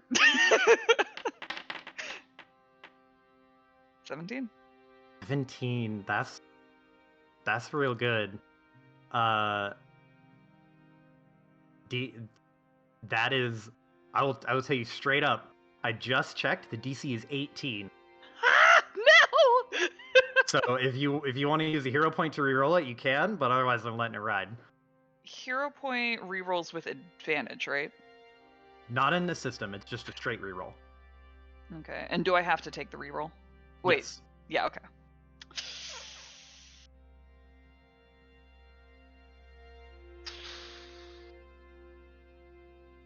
And how does the hero point work here? Does it reset at the hour, or is it just one per session? Every session, everyone starts with one, no matter what. But as the session goes, I am supposed to hand them out to people, which I need to do my due diligence. I should give both Paige and Willow hero points because of some witty commentary and incredibly perceptive, deductions from Willow. Okay. So do in character things, and you will get hero points. Okay. Let's see. Mm-hmm. I only got a +3 in diplomacy. Uh-huh. I think a 17 is okay. It's not a crit fail. So it's not a crit fail. With a 17, Dee Dee, like, you say we should do this away from prying eyes. And Dee Dee, like, she stifles her laughter. Like, you can tell she's laughing. There's like a little shake to her shoulders. To an onlooker, it might seem hard to tell if she's laughing or crying. But she giggles and she just goes, "It's not nearly as fun, isn't it? Wouldn't it be more fun if I just..." And she, again, like, doesn't throw herself at you, but she looks at Maddie and she just goes, "Yes, away from this brute." And she points in this accusatory way at Maddie, and all the heads rubberneck to her. Oh my god. There are people on the second floor of nearby buildings that are looking out their window. I think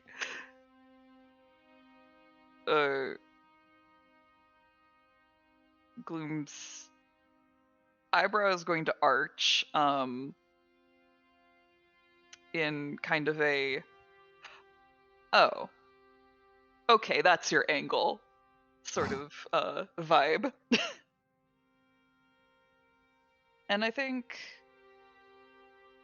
they will retract their hands from Dee Dee, crossing their arms. And they go, very well. We will settle this here. What has happened? She gestures to Matt. She gestures to Madigan. He just goes, "This brute threw me onto the ground." And she feigns, like, sobs. Are you injured?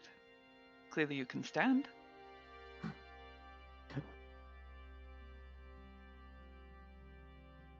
She... okay. Roll me a perception check, Gloom. And Maddie, you could also roll one. You're close enough that you can roll a perception check. Okay.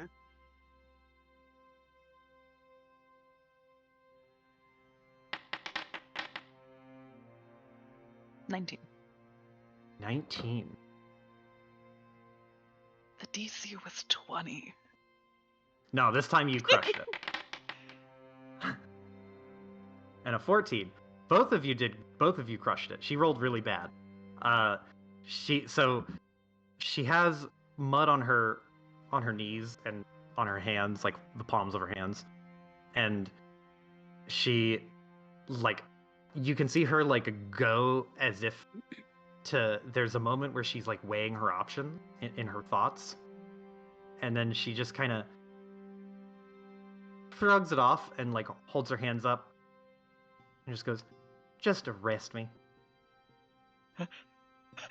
Take me away." Throws her head back. Gloom rolls their eyes and goes, nobody is going to jail today. We are going to go back to the butcher shop, pick up the meat that I just purchased, and we are going to go eat pie. They say this kind of low, because, you know, they're not trying to make a scene. They're trying to keep this, like, between the three of us. In your act of trying to prevent this from turning into, you hear someone from down, like, from a neighboring building that is above and overlooking the street that you are all nearby, and you hear them say, "Sheriff, is everything okay?" I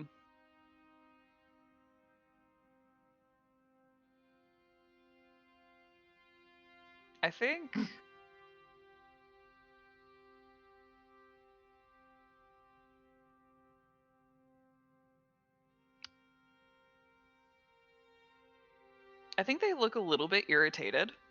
Mm-hmm. But they look back that direction.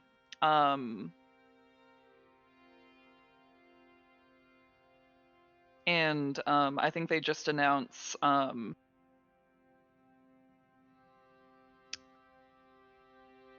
do I want to phrase this? Please stop looking at us. Law is now in effect. I'm gonna have to fucking make that a thing. The please stop looking law. Mind your business, law.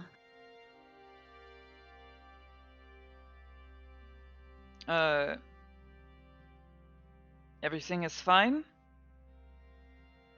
It is a personal dispute and none of your business. You may proceed about your days. If you want to roll me another diplomacy check, or you could roll intimidation. You can intimidate them without losing good standing and basically be like, "Everyone just fucking stay in your lane. I am the sheriff. Listen to me." Well, here's the thing. My intimidation's actually at a +1. That's versus true. my +3 in diplomacy. That's fair. It would be fun flavoring. But I don't want to be scary, Sheriff. Fair enough. Diplomacy it is. Bloom is not a scarif. 17. Scarif. With a 17, the people who have been watching start to return to that lower state of attention where they're like, okay, we don't have to pay attention to this anymore. There's show's over.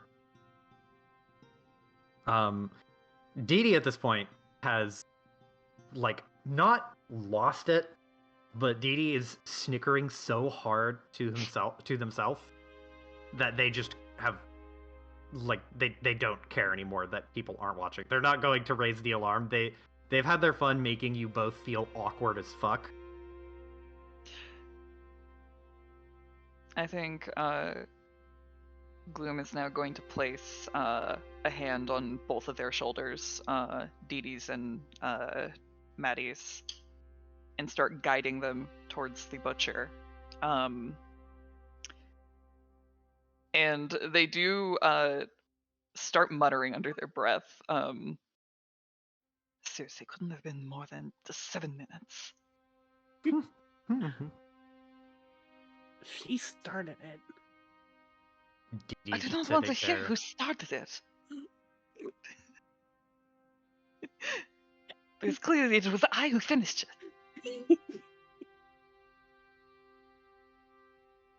And for the record, Dee Dee, when Dee Dee laughs, the laugh has a very strange quality to it. Like it has a reverberation.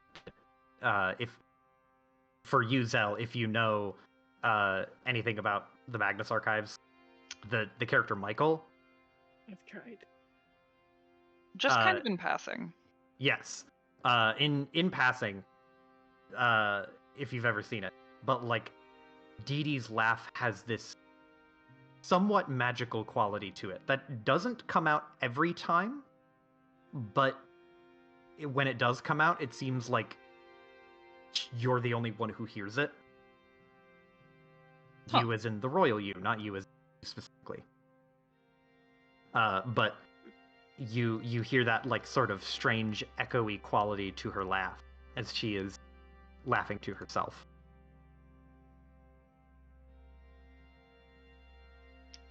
I trust you've had your fun. She wipes a tear from her eye and she just goes, for now, I'm satisfied. Thanks, darling. And she gives you like she goes to give you a little affectionate pinch on the cheek, Maddie.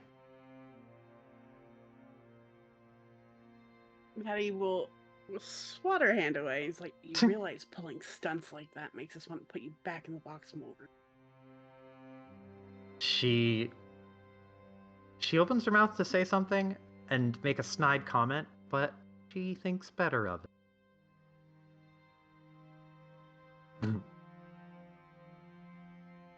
But once you get to the butcher shop and the table, Dee Dee will, like, when you get close enough to the table, Dee Dee will offer, be like, if you like, I'll make it up to you. I'll carry your meat. I'll carry it myself. Dee Dee goes she goes to grab it. She's like, are you sure about that? I just want to be helpful. Maddie will grab her wrist. You grab her wrist. Her hands are fucking filthy. Filthy with what? Mud. She fell in the mud and she okay. put her hands in the mud. She was just gonna grab the meat with muddy ass fingers. Exactly. And when you catch her and like you kind of catch her mud handed and she looks at you and she just kind of bashfully just goes, oh shoot, my hands are all. She doesn't say she forgot, but she heavily implies it. Mm-hmm. Um, is there some sort of facility with which to wash Dee Dee's hands off on the way Yeah. back to the inn?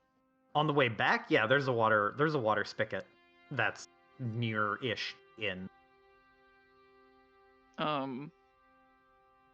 Okay, I think, is the meat like in a bag or is it just It out? was when you went there, it was just out, and Dee Dee was going to grab the meat barehanded without having it been wrapped, but like stopping her, the butcher will wrap it in Yeah. like meat paper, whatever that fucking paper is called. You know the paper. And Yeah. will hand it to you. So it is not exposed to just filth. Yeah. Eat Good paper. practice, I think. Good praxis.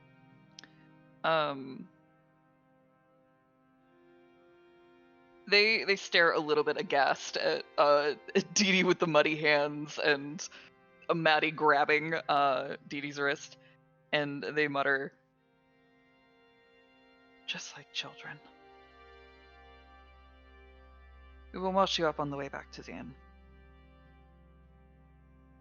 She smiles and goes, "You're so sweet. Why don't you have a partner?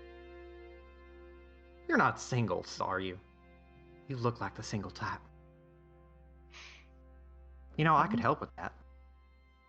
I don't believe that is any of your concern. Maddie shoves Dee Dee out the door. Nope. She just scoots Nope. out the door. Nope.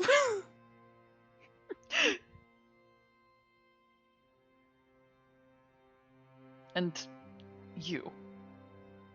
What? Gloom looks at you, Maddie. And they stand between you and Dee Dee. And they go, "I think it would be in everybody's best interest if you kept your hands off of this one. At least So for the she- time being." So she can just disappear again? Dee Dee looks so fucking smug. Like from over Gloom's shoulder, Dee Dee looks like she just got handed an award. Stop that. Maddie is like, if Gloom is between them, Maddie is 100% looking over Gloom's shoulder at Dee Dee with a fiery passion. Pure anger. Again, like you mentioned earlier, the older sibling getting caught for the younger sibling's mischief. Literally playing parent today.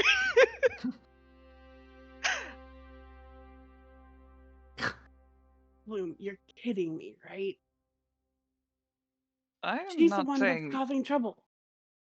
You I'm not know I saying- wouldn't do anything.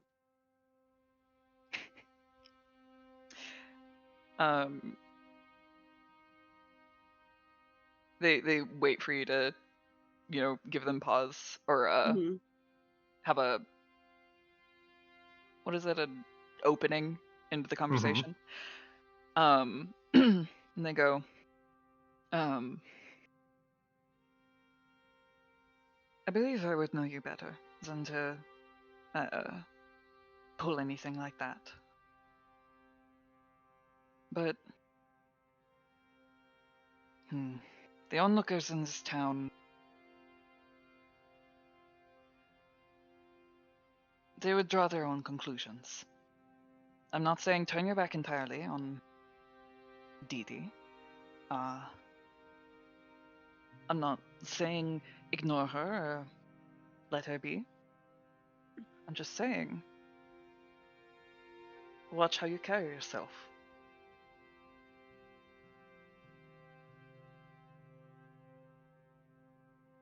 Look, if having to seem like the villain is what I have to do to protect people, then I will. I think they tilt their head at you, very seriously considering this. And I think they say kind of softly, very well.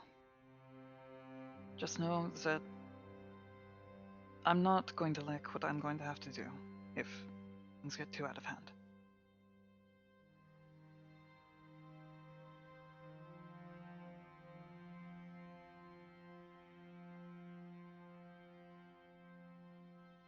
She looks at Gloom and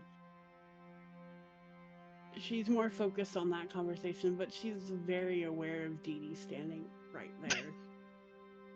I think Gloom is like locking eyes with you, trying to have sort of a meaningful moment, but their eyes do kind of like dart very quickly to the corner where they know Dee Dee's standing, and they're like, I can't fucking have this talk with you right now. Basically. Yeah.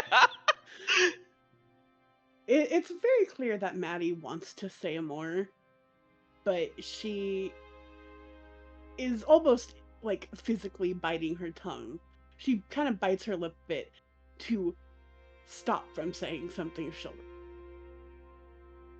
Gloom kind of gives you a look of recognition. They kind of close their eyes with a single subtle nod.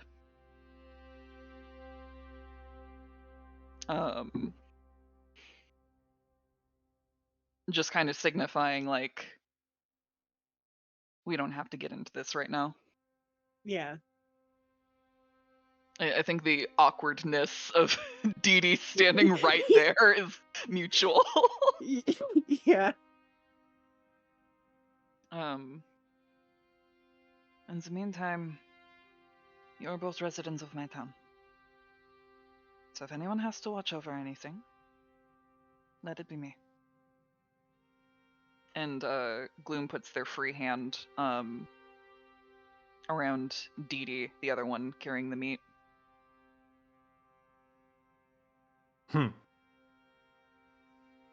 Dee Dee is very well behaved for the remainder of the walk home. We stop by the spigot, and Gloom is supervising, like, make sure you get up past your wrists, up to the elbow if you need. Alarmingly parental this trip. Dee Dee will like make a comment. She'll say while she is cleaning herself up. You know, I can't help but feel man and I had a connection.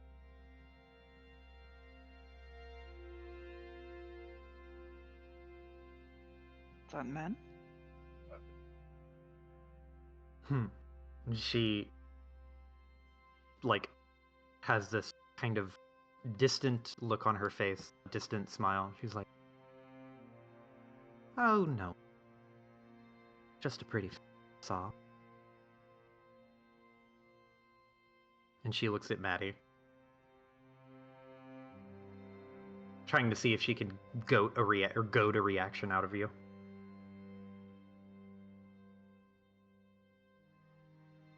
She's referring to the man she tried to fuck. Try nothing. He tried on me.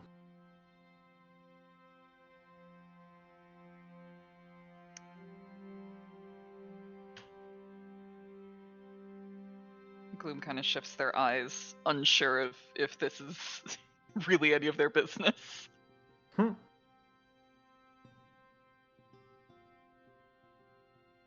Gloom, make a will save for me. Oh, okay. Oh shit.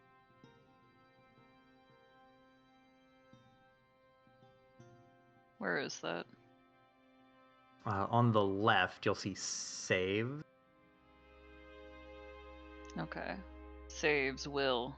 Oh, I'm good at that. Mm-hmm.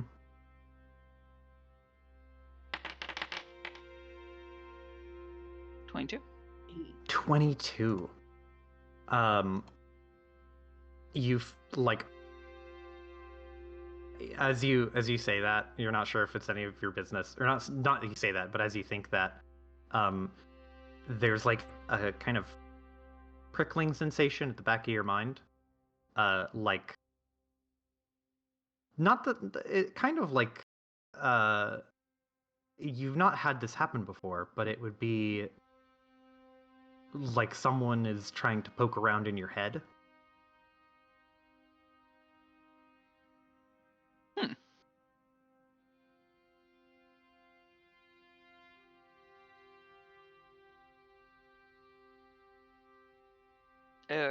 Am I able to draw any conclusions about this sensation? There's the most you can conclude is like it feels like in the moment it feels like in the moment that someone was trying to read your emotions or trying to bore into your mind. It's more of a Fae thing, Mm-hmm. or a thing that happens as a result of, or happens when Fae are involved. But you can draw a reasonable conclusion from this, which is that Dee Dee just tried something. Maybe. You can't prove it, but...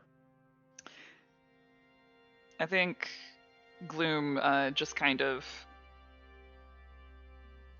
scratches the back of their head and adjusts their hat and doesn't really acknowledge it beyond just a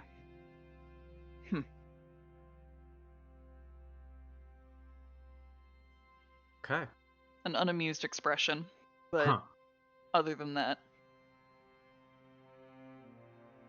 they're not going to make a scene over this. Then you all successfully able to get your ingredients and various shopping trips together. Is there anything else you'd like to do before returning to the inn and having a nice little wind down?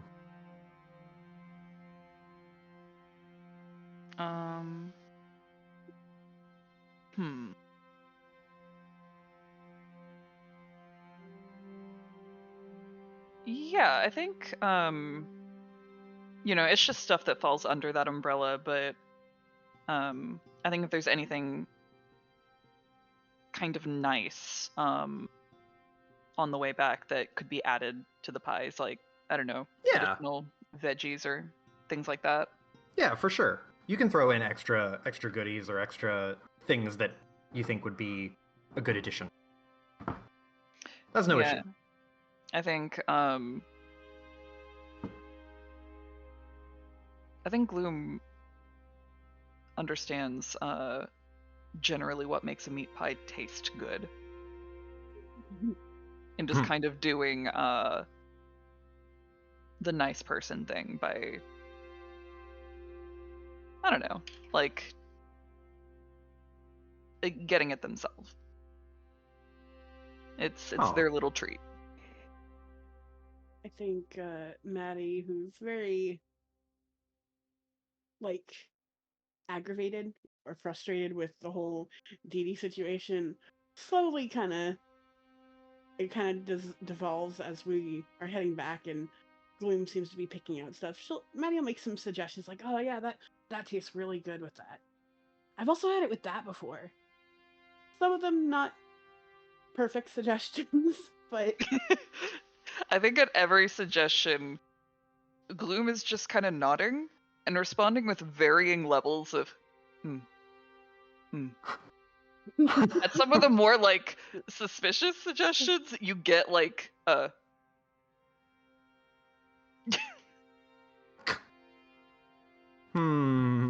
there's just various grunts of affirmation. Perfect. I see a Dr. Coconut. Yep, sadly they only had one. but I'm gonna make it perfect. What was that? Oh, sadly they only had one, but I'm going to make it perfect.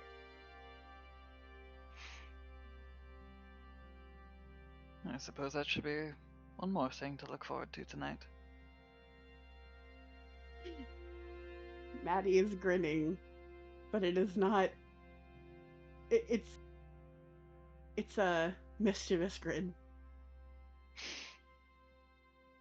Their expression was flat when they said that.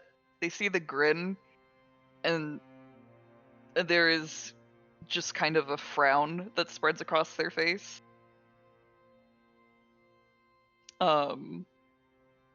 Yet somehow there's still an intrigue in their eyes. Like they want to know what you're doing with this, and they kind of hate it.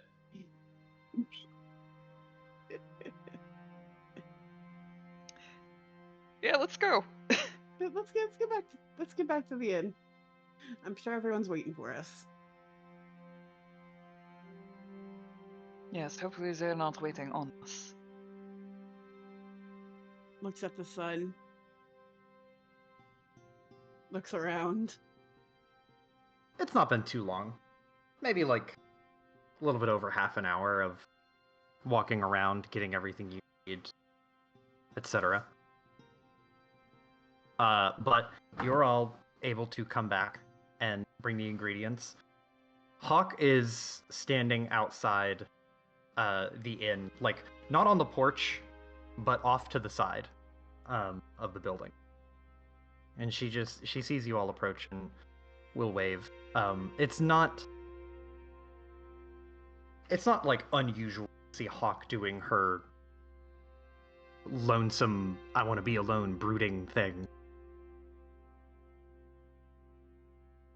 But she like looks at you, Maddie, and you recognize the look in her eyes of like she wants to talk about something. She wants to like talk to you specifically, but that look fades as she sees the coconut in your hand, and then there is like a sour look that sets in. It's like, oh no. Oh. We didn't celebrate your last birthday. Oh, if this is how you're gonna celebrate it, I'm glad we didn't celebrate. Well, We don't gotta make up have for to it. make up. Oh, It's tradition. I hate tradition.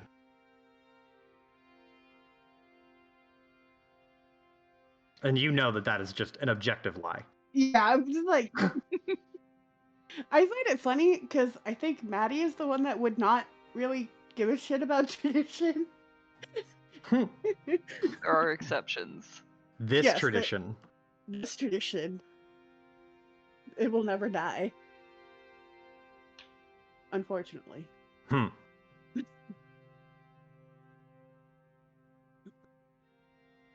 But yes, you are all back and able to begin the cooking process, which means we need food preparation rolls. Man, am I on deck? You're on deck. It's food prep with Pierre, who he's warmed up to you. He has gotten less like weird about you being a fae and how he is like kind of in a weird low-key crush. He's moved past that. Now he sees you as just another friend of the group who's also very weird. That's growth. It is growth. You were saying? Oh, all I said was that it. Mm-hmm. So, rolling for preparation. Yes. Sorry, hold on. I'm getting a weird message from my thing because I closed out a sheet.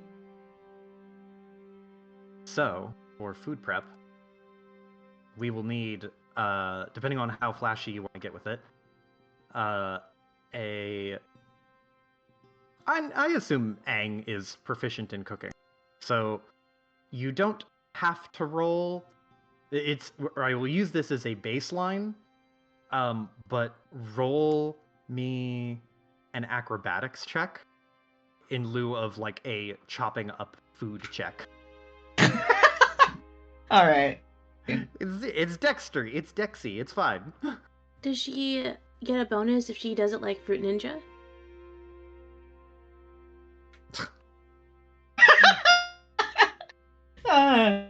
Do I guess if I do it like ninja? I will let it be just a straight acrobatics check if you decide to try and go mental with it. I'm kind of tempted. Joe. Oh no, Kira, you're cutting out a bit. Oh god damn it. One second. no. Fucking Robo Kira. The pain. Oh. I always Right. hate delivering the bad news of we are struggling to hear. Yeah, I'm concerned it's me. Maybe I'm the problem.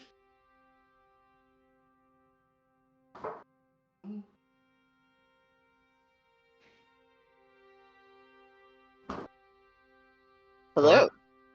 Testing. Hi, I'm the problem, it's me. What's up? Alright, so we're good. I'm audible. Yes. Delightful. Shout out to Optimum Internet. All my homies love Optimum Internet. Alright, Joe, does this count toward fulfilling Aang's wish? Do I get my wish? Yeah, this would count. Right? It's like, if this doesn't count, then what does, really? Alright, let's see. I think that gives me a +2 on it. So let's see what we got. Oh, I got a 20. Holy And that shit. 20. How Aang is in her element. Yeah, how fucking bad do you like bad compliment bad in the style ranking do you fucking go on this like head of lettuce and also carrots and also cauliflower, etc., other things that put in a pie? I don't know what vegetables go to meat pie.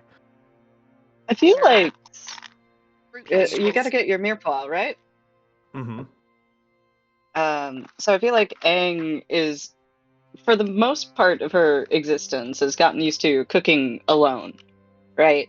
So she's not exactly used to doing things in any way other than the weird, freakish way that she does them. So I think that there's a lot of just like tossing things up in the air and just cutting them before they even, like manage to fall, and then grabbing them so that the pieces don't split without scattering any of the pieces. So it's Hell yeah. like judgment cuts. She's Virgiling these carrots, my dude.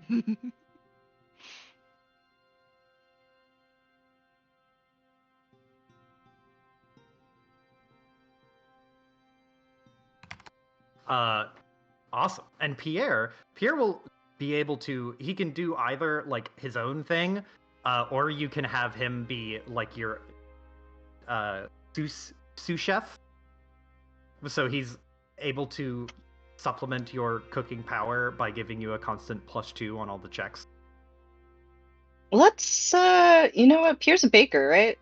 He is a baker. Do we have the availability? Do we have the flour and whatnot available? Yeah. Yeah, got all the so goodies. let's get him started on crusts and whatnot in the meantime. Nice. He's gonna jump in on that, and he's gonna start rolling his own checks. Then, like, by the time that you are finished with chopping everything, you can roll me the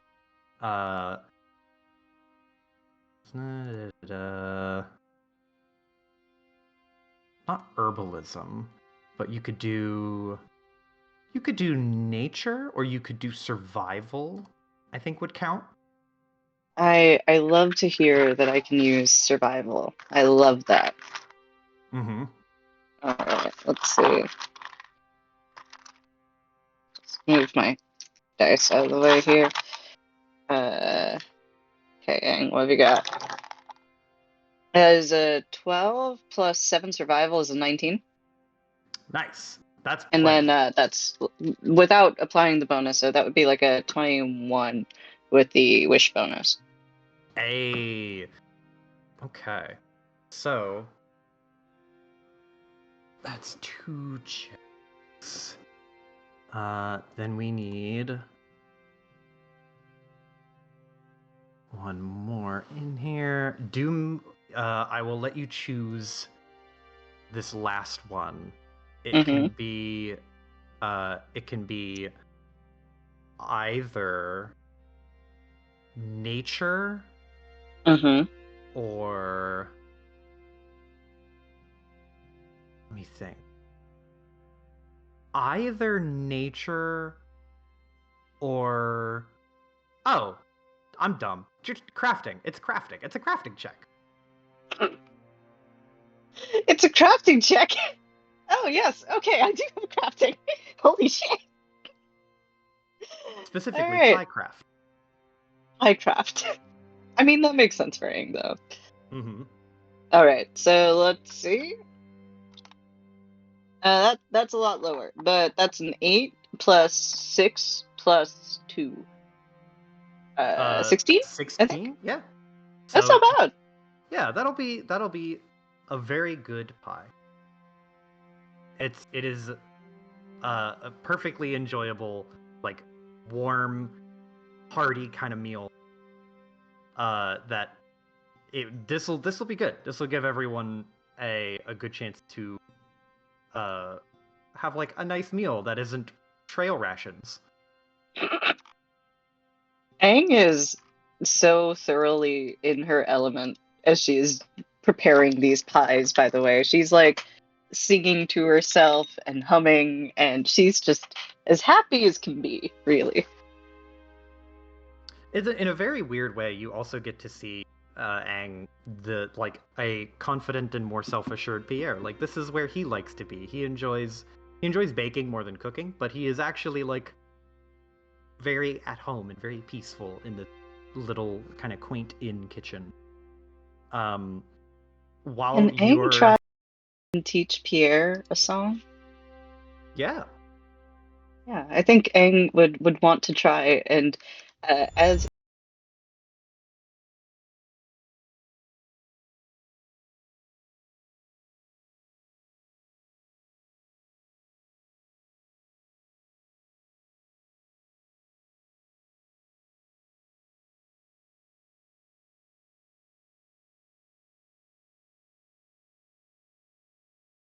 lyrics in Latin, that she would like to teach Pierre.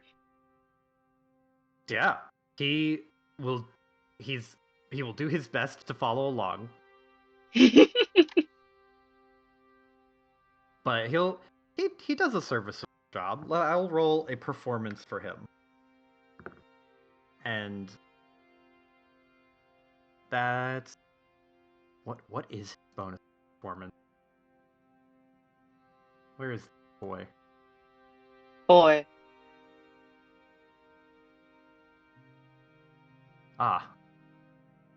His bonus is not high, but okay.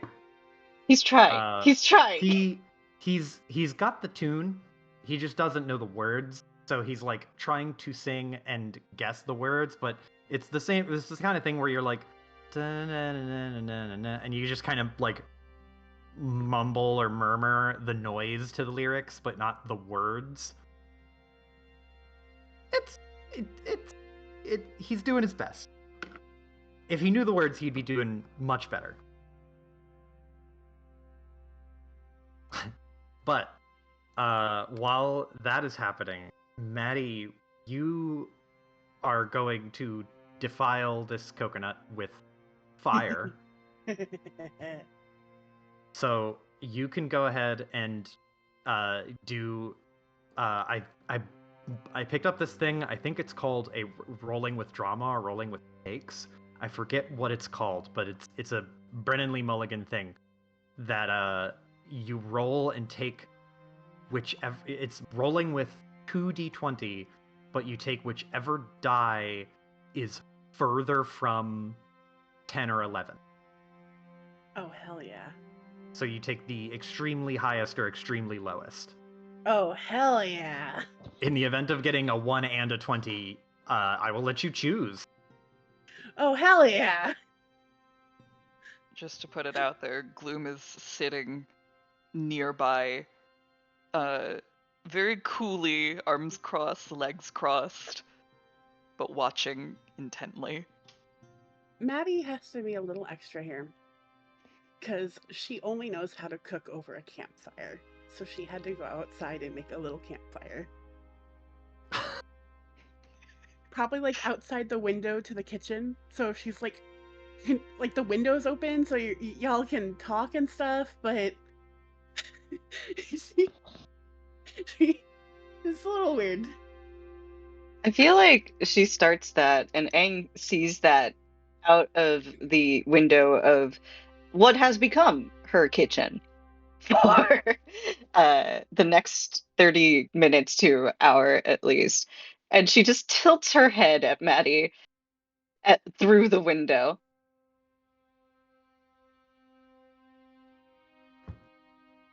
He is hard at work. What kind of work? Let's see. Again? Huh? What? Hmm? What? Art thou preparing a bonfire? The kitchen here is very lovely. Surpassing fine. Yeah, I mean, the kitchen's cool and all, but I'm a lot better with this kind of fire. Wouldst thou not enjoy cooking with family, Madigan? Well, I mean, that's why I'm by the window. There's a moment of consideration from Aang, calculations being made, and then she nods. And I shall watch thy progress eagerly. Okay, Maddie. Roll a Let's do it. survival check. A survival check, okay. Yes, it is survival. Let's see. Survival. So it's rolling twice, right? Yes, rolling with drama, or with high stakes. I gotta remember. Gotta look it up. So roll 1 Okay. and roll 2. Okay. So you get a 15, which is not for all intents and purposes, you set the outside of the coconut on fire. How does Maddie go about this? So Maddie doesn't cook a lot. And even less she cooks coconuts, because I don't imagine they are very common. But when she does, when she has the chance, she practices a little bit, you know? She wants to make things nice, you know, if she can. Make it better. Mm-hmm. Even though part of it is how horrible it is. But she has been practicing. So I kind of imagine she learned. It helps if you poke a hole in it, you know, like crack it kind of thing, and get some of the liquid out. Get the liquid out if you can. And if you poke holes in it, it'll cook the inside a lot better. You certainly do. So the outside gets charred to all hell, but the inside is toasted. Perfect. Hawk comes around the corner to see that you have set up a fire because she's looking for you and in the house as you are like getting ready to go grab wood and run back to the other side of the house to the window of the kitchen so you could do this nightmarish attempt at cooking. And she comes around the corner and is like, Oh. Oh. And she just kind of looks unenthused. But she just swallows her discomfort and is like, I guess I'm going to have to eat some of that, aren't I? It is tradition. But trust me, you'll love it this time. Oh, this time? This is the time? Hmm? I mean, last time was... It'll be great this time. Hawk walks over and will pull out a Bowie knife that she keeps on her belt, and she will spear the coconut and lift it. And she has gloved hands, so she's just like holding the outside burned, charred remains, and she just kind of dusts it off. And she is examining it, and she's just like, you can see her trying to figure out like how to go about this in some way that is going to make it the least painful. She decides on going from the underside, so she turns it over and grabs it, kind of hacks it with the knife so it cracks open. And she will take her Bowie knife, kind of wipe it on her pant, and cut like a square of the inside, the inner wall of the coconut, and scoop it. And she'll eat it, and it is... She chews it, and you can see the like kind of appraisal on her face. And she doesn't look like disgusted, but you can see her chew it on one side of her mouth and then switch it to the other side of her mouth, like it'll be different over there, and then she stops. Wait. And Maddie will bring over, like, you know those, like, camper kits, how they have, like, a tin cup kind of thing for warming stuff? Mm-hmm. She heated the coconut milk. She thinks he brought her, like, effectively water. So she sees it and kicks it back, and then realizes it's coconut water. And she's just like, she looks at it, and then she wallows. And she opens her mouth. She's very carefully choosing her words, like open and close and open and close. And she just shakes her head and shrugs and goes, well, it tastes like a warm coconut. Which isn't bad, I guess. Told ya! Maddie is 100% happy. She is through the moon. She, like, Hawk is nodding and, like, in this kind of, yeah, like, congrats, you did not destroy a coconut in an attempt to make me eat it, in an attempt to cook it. And she'll look over at the window and see Aang, and she'll look back at the coconut, and she will cut another, like, wretched square out of it. And then she will toss it to you, Maddie, and be like, you gotta eat some. Finders, eaters, or something. Well, duh, that's tradition. I think she'll just scoop her hand into like a portion, and claw out like a fistful. It tastes like warm coconut. There's really no way around it. It is warm, hydrating, a little chewy, a little like, what's the word? It kind of has the, like, a celery-ish texture, except a lot lighter. There's those little, like, fibers to it. But it's something. And Hawk will take the half of coconut she still has, and she'll cut another wretched shape from it, and she will walk over to the window, and she has to lift the tip of her knife up to get to, like, closer to Aang's face, but she hoists up a horrible coconut slice for Aang. Aang looks so happy now that she might actually burst into tears. Like, you know those anime moms have got like the hellish shine and the sparkle in their eye, and they've got like that light blush, and this is like an episode before they die of a mysterious wasting disease. Like that's where Aang is right now. Having watched Mysterious this disease. yes, that's where Aang is right now, having watched this interaction. Yeah, let's go with it. She's got the side ponytail on right now. She's cooking. No! Anime moms always die. Don't do it! Not the side ponytail! Maddie, your anime mom is a cryptid. True.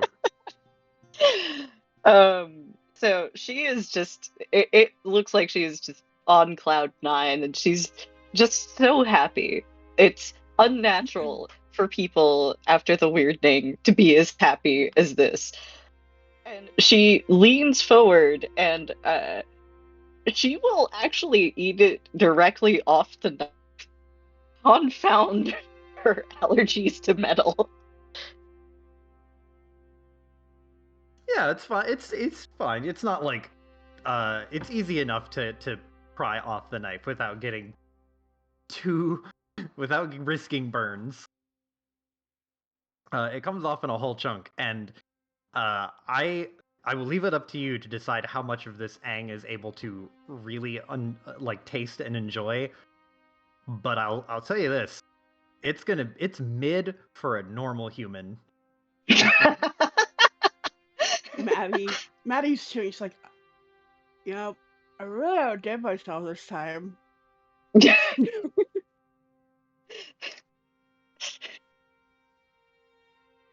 Iris, I would like to thank you for setting me up so well. Aang, brimming with emotion, and again, just on the verge of tears, really, looks from Hawk to Maddie and just nods, smiling. Yes, yes, Madigan, I think thou hast surpassed all lovely creation. Hawk, Because she really does genuinely believe that this is like one of the nicest things she's ever had. Hawk like looks at Aang, and there's a bit of a confused smile, but still a smile, and then she'll look over at Maddie, and she'll walk over to Maddie, and while she walks over, she is carving the rest of the inside of coconut out and getting all of the edible, or what at least is edible parts of it sheared off the edge, and she like lifts that coconut meat and dumps it into your half of the coconut, Maddie, so that you have like a mountain pile of coconut innards. And then Hawk takes the coconut that is now hollowed out and empty and turns it upside down and puts it on the top of your head. And just wraps her knuckles on it. What?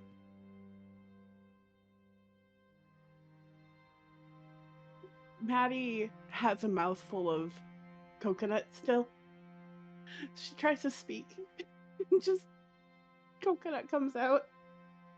But she's making noises of dissatisfaction, like, hey! As this happens, Aang will call out from the window, Alexandria, you must not tease Madigan for being so hard-headed. Hawk just snorts and just goes, "That's a good one. I was just trying to get rid of my trash."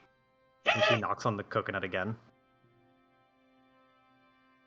Maddie is trying to speak through the coconut still. And she, you know what? Hang on. Let me roll. No, she's just gonna fucking do it. She's trying to speak through coconut. It's not working. Because, you know, coconut is really, it takes forever to chew. Mm-hmm. So, she's trying to talk. She turns her head and spits it out to the side. Hawk nods, not like in approval, but in like a, yep, I saw that coming. I think Gloom was halfway through it.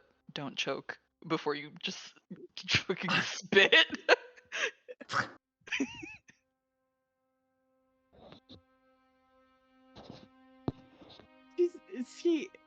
Maddie looks really indignant, and she's like, I don't have words. Fuck, I lost it.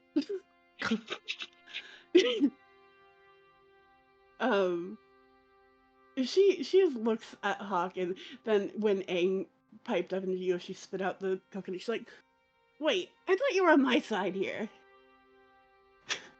That's not As fair. she says that, Aang just smirks, and she's like spinning a knife in her hand, which is very, very dangerous. And she calls back, "Ah, yes, but Alexandria, where did she learn that behavior from?" Yeah. Hawk like looks at Aang and it looks at Maddie and it, like looks back and forth a little bit, and then just like and then looks at Gloom, and there it is the look of like, throw me a lifeline, give me something. Gloom kind of tips their hat over their face.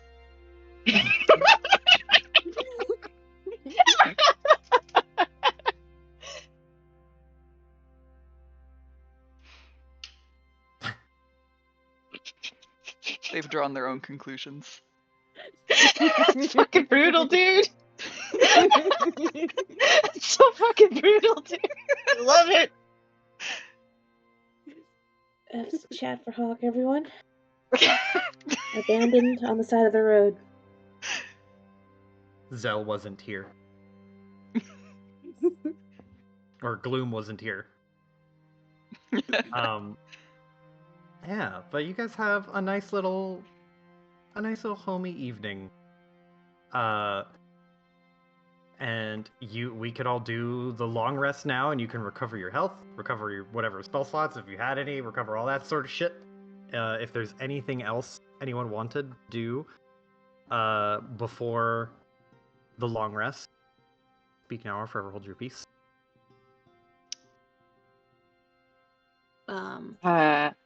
Yeah, go for it. Paige does want a dessert pie. Yeah, you can join in the cooking as we sort out dessert pies. Pierre absolutely can make a dessert pie. No problem. Okay, good. That is all. Mm-hmm. And while they're cooking, Paige would probably want to fill in Pierre in the situation if it's just them. It's like, hey, buddy, let me tell you about our grandfather and the trouble that we're in.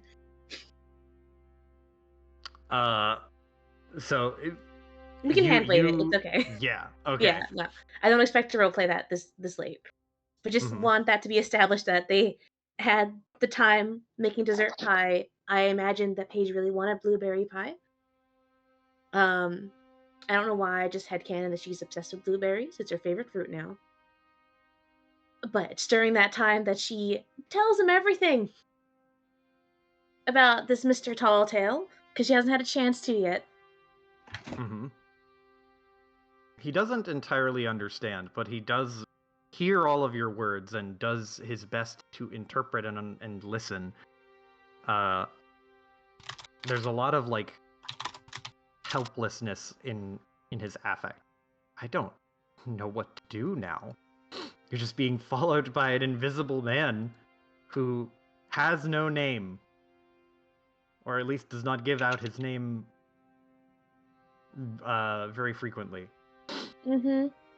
She would make it very clear that she has this handled. Don't worry.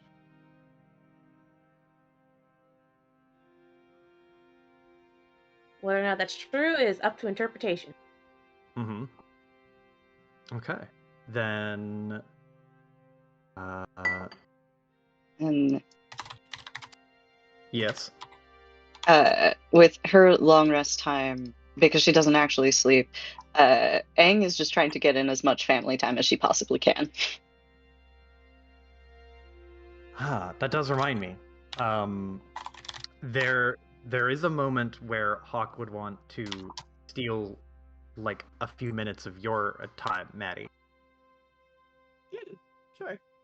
So at some point in the evening, Hawk would excuse herself and try to sequester you, Maddie, somewhere that you could have a brief one-on-one. And she would probably take you outside in front of the inn and say, like, hey, so I have bad news that I don't know if you put it together or not, but I realized earlier today. What sort of bad news? She points to her hair. It's like, my hair, my face. I don't fully understand what happened, but I understand enough to know that I'm different. Visibly different. And this isn't, and she like kind of puts her hand in her hair, and she doesn't tug, but she like shows it to you, kind of like showing you a strand of red and gray. She's like, it's not natural. It's not chemical or a dye or anything. This is just my hair now. So I can't go back to Termark. What? No. Of course you can. Maddie, they're gonna think I'm a witch. But how do you explain this?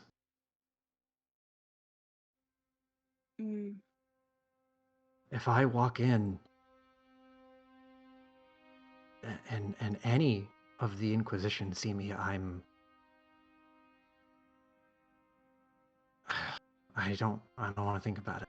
The best they could do would be throw me in a cell. Well, I mean, you could, wear a hood or a hat or... Forever? Just while you're in town. I hate wearing hats. And she, like, throws her hands up, like, I don't wear hats because I don't like hats. Well, it wouldn't be permanent. Then when would I take it off? When you're out hunting. We can probably tell the guys. The hunters will back you up. I don't know if they will. And there's all of this is just... This is all besides the fact that there's still someone. And she gestures like they'd be standing over there. She just gestures vaguely in a direction. There's someone in the hunters who's not aligned with us. There's someone who we can't trust in there. So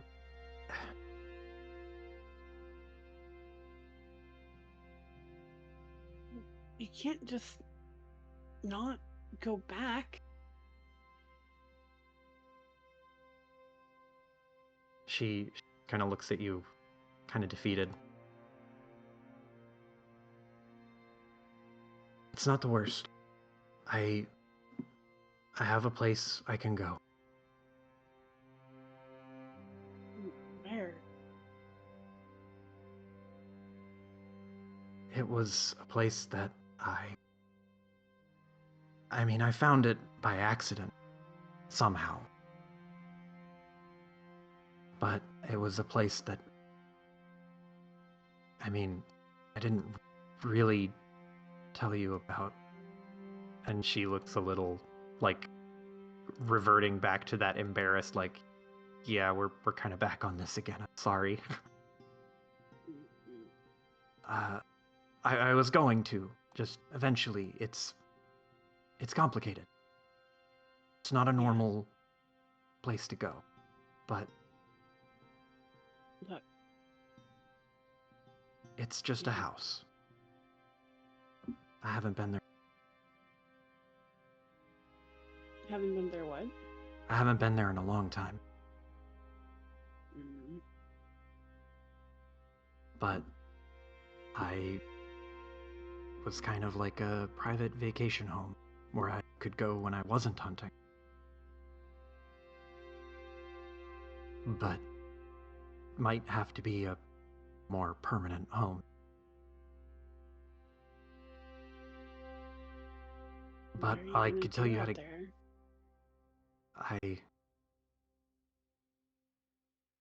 She gets you ask her that, and you kind of see that this kind of look in her face where she hadn't really thought of it. And she furrows her brow and goes, I don't know. I just know I can't go back to Termark. I guess I could live. And she was going to suggest here. You kind of see the thought die on her lips.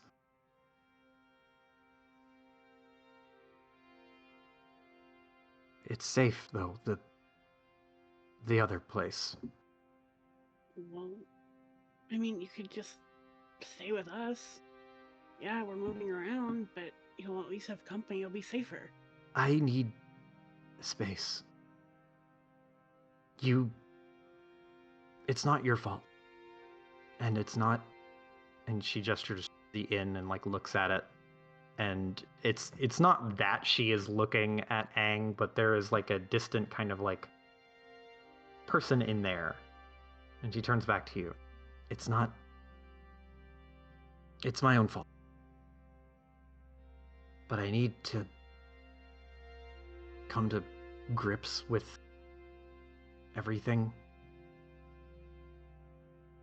You don't have to search for the box if you don't want to. I can do it on my own. I understand if you want to hang this up.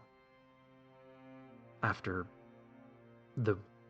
just all of the strangeness that you've gone. All of this and finding out all that you found out about without any sort of fair warning. I get it if you want to hang it up.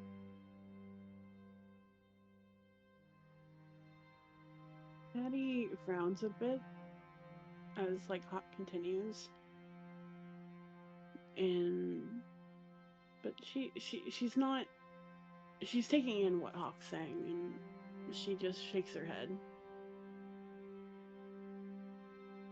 I'm not just gonna give up on this.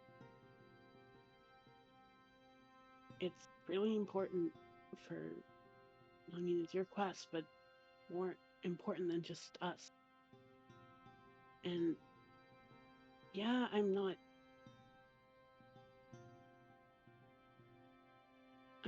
happy with that.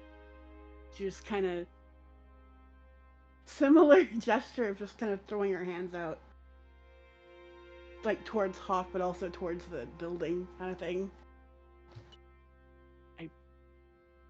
I really wish you would have told me.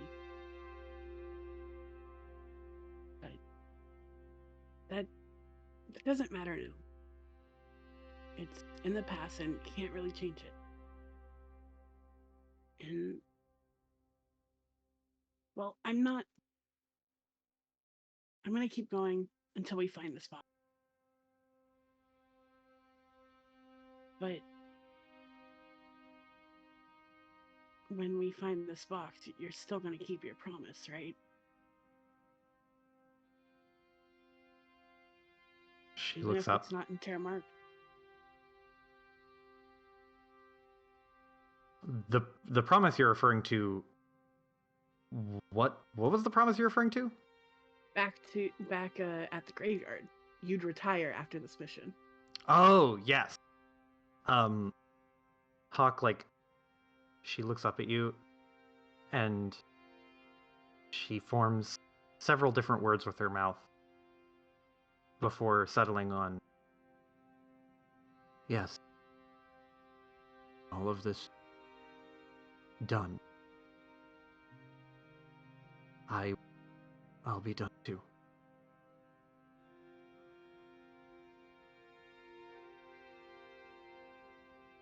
Good. Maddie is.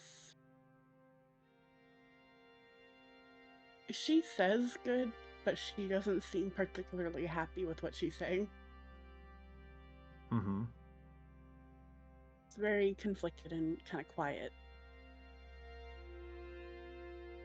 There's a long pause where Hawk just also kind of sits in that discomfort.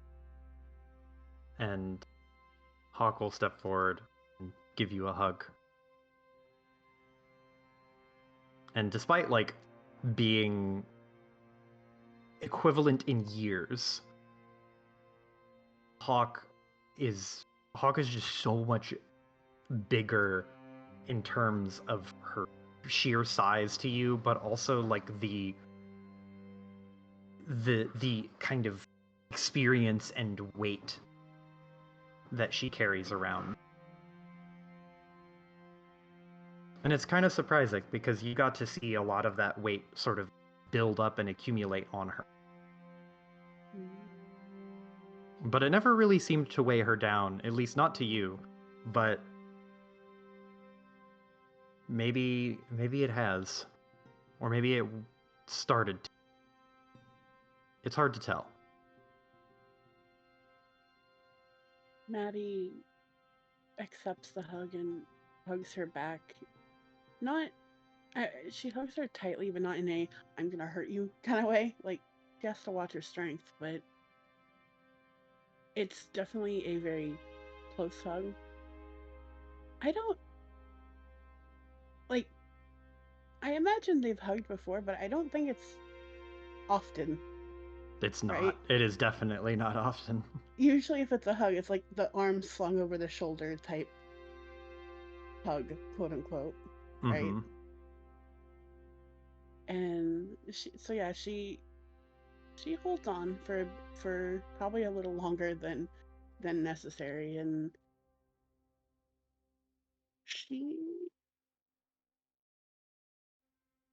her eyes water just a little bit, just teeny bit, but she puts her head into Hawk's armor so that like that absorbs it. You know, Mm-hmm. trying to be, not trying to not let it affect her like it actually is. Mm-hmm. There's another couple seconds quiet, kind of very, very heavy hug. Yeah. And then at some point, Hawk will pull away and she wipes her nose and wipes at her one good eye. There was nothing there. Yeah. Don't worry. Maddie rubs her eye with a palm, like just one swipe, like nothing. Of course, there's nothing there. Hawk pulls out her little map of the region and she will mark on the map business as usual. And she goes, So, here's where I'm going. I'm going to. I figure if this carrier with the box went north, she might have gone maybe northwest or northeast. People tend to veer if they don't have a compass. So I was gonna head west towards the mountains, and if you and the others want to go in the opposite direction, you feel free to. And if you're dead certain on me not going alone, you could take a hunter from your group. You got a lot of.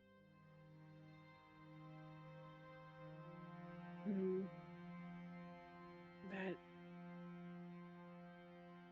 I mean, I could talk to him, see if anyone's willing to join you. She nods. And she lets the silence hang a little bit. And growing a little uncomfortable with it, she just slaps you once on the shoulder and just goes, "Yeah, sleep on it.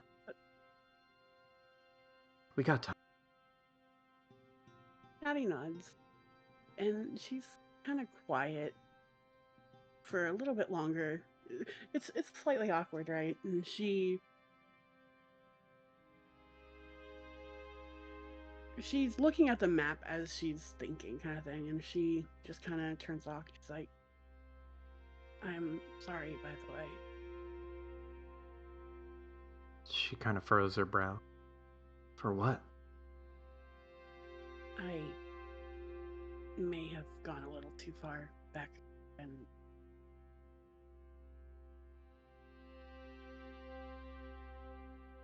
I don't really care whatever people want to call our relationship, but you've always been family to me, and I think it's something that you are good at. At least you try your best.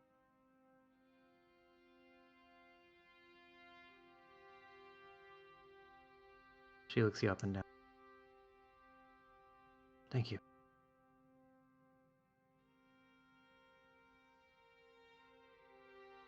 And she'll, like, there's a hesitation with the gesture where she picks up her hand and goes to put it on your shoulder. But she does place it there. Mm. And she looks at you with, again, her one good eye. And she'll just say, I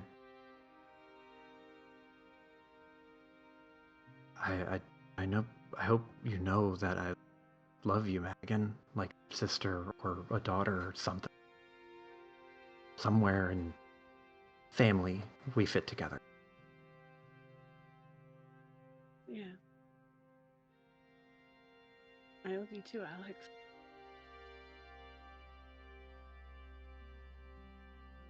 Maddie's tearing up just a little bit again. Hawk is a little bit as well, but she wipes her nose and sniffs real hard and, like, leans back and is like, oh, okay.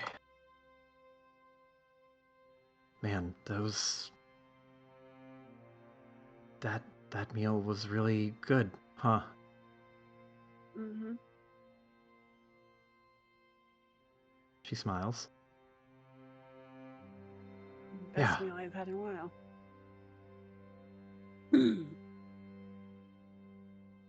That lady's a good cook. She should cook for us more often. And she just kind of stares back at the inn for a second, and then shakes her head and snaps herself out of it. But tomorrow, I know there's a couple of places in the north. Maybe like places of interest. We could ask Gloom and see what she says. Mm. Where someone would go if they needed to run north and hide or take shelter. There's no way that girl running out there is just sleeping in the woods on the ground. Probably. Yeah, if there's anywhere nearby, they'd know. They know the lay of the land really well. She nods. And she'll let the silence hang for a little bit. Wherever you end up going, leave a sign if you can. Please. She nods. And she'll take out her Bowie knife and she'll crouch, like take a knee and spear into the dirt. She'll carve the letter H, a capital H. Mm. And then she'll stand up and then gesture at it. I'll mark it on the trees. Anything with white bark. White bark. Got it. She nods. You leave a trail too. Maddie will nod, and in a similar motion, but with her claws, she'll do an M, but with like very jagged, like cuts kind of thing, like a slash and then another slash kind of thing, Mm-hmm. to make almost like two mountains kind of thing that are mismatched, or two teepees would be kind of how, like, because it would cross over a bit. Mm-hmm.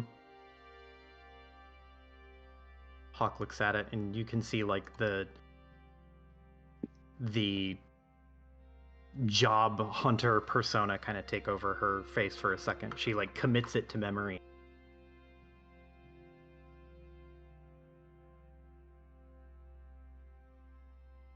And she'll look back up at you, and then give you another like one good pat on the shoulder. One more thing. She kind of points to the map. Where's this place of yours? Hawk, she reaches into her pouch and pulls out her journal, and she will pull out a little pencil that she has to mark where it is. And she doesn't circle anything. She flips your map over, and she will inscribe on the back of it something that looks more like a poem.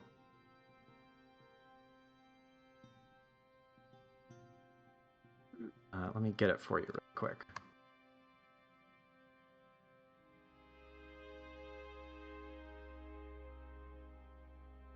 She will paste it. I'll paste it here in Maddie chat, but I will paste it in general just so note taker can have it in notes.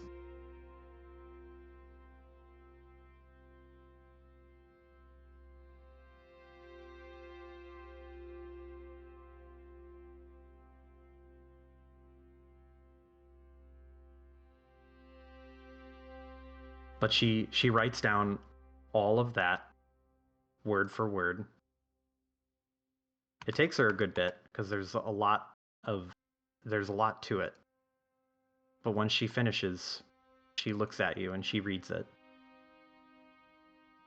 And she reads it like, face west, go thrice round the tallest oak you find. Face north, cross the first trickle of water, but don't get wet. Face east, and gently kiss the first flower you see. And last, face south. Walk 3 paces. Blink twice. And then you'll see it. And she just kind of hand waves it. And don't ask how I found it. I can't explain it, but it took me a long fucking time to find it the second time.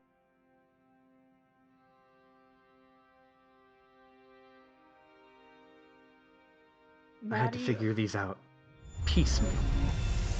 Yeah, Maddie opens her mouth like 100% she was gonna ask, but she closes it.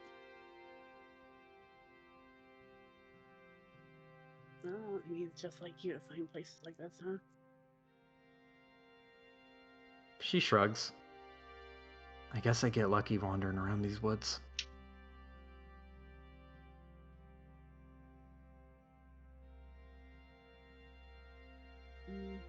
You've been around it so long, it's no wonder you call it home.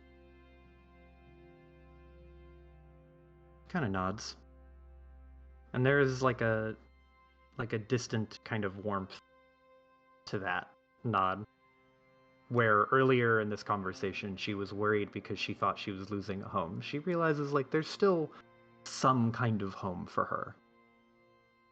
In a place where most people would not ever call home. She does consider it a home.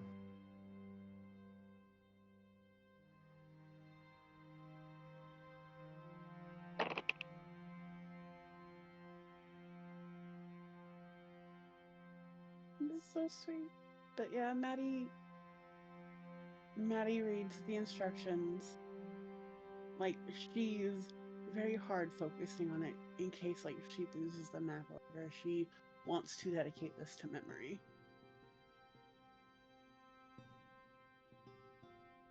Okay, I think I got it. Would Aang know how to get there too?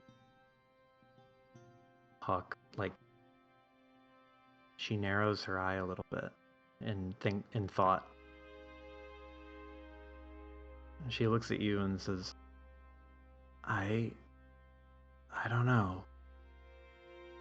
And she holds up a hand to her head and she goes, memory. But I wouldn't be surprised if she did. If everything else she said is true, maybe she does know.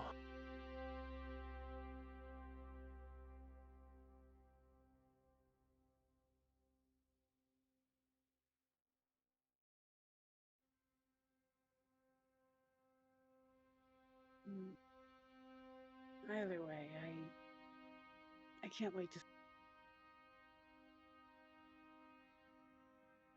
Hawk smiles at you and then nods and just goes, just don't trash the place if you get there before me.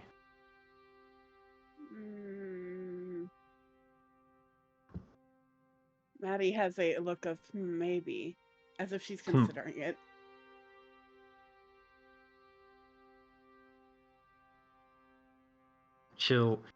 I imagine you start to walk back inside and Hawk's, mean it. Don't wear your boots past the front door. That shit pisses me off. It's muddy.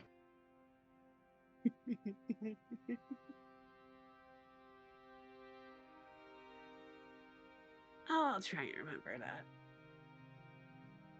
I'm pretty forgetful, though.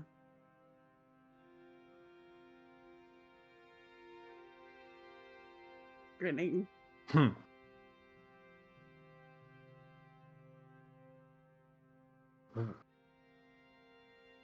Sorry, I heard a crash bang from upstairs. I think the cats are going mental. But It's about that time. yeah. But you all can get your long rest in. If there's anything anyone else wanted to do, any other conversations wanted to be had. If not, then we can long rest and start the day off fresh. And Gloom, you know of exactly the nearest landmark to the north. Real quick, we Yes. don't have to do it, but Mhm. Aang would probably also want to have a talk with Hawk later. Okay. But yeah.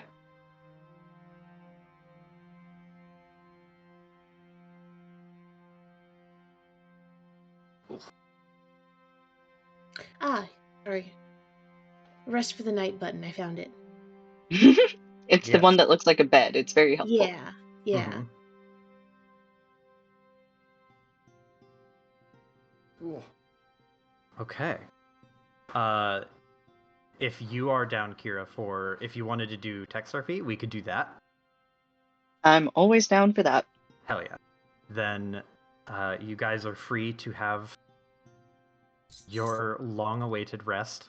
I don't know how tired you felt as heroes, but you do get to sleep now in a bed instead of a sleeping bag.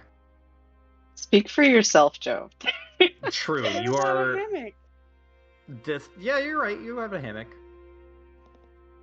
Fuck the hammock. An actual bed? Amazing.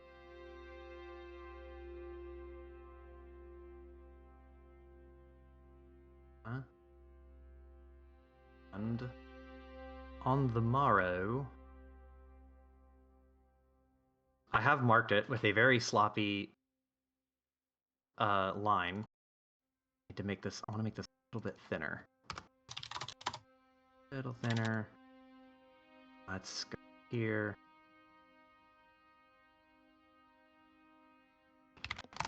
It's gonna be Hawk's route. Wow, it's too big. Jesus Christ.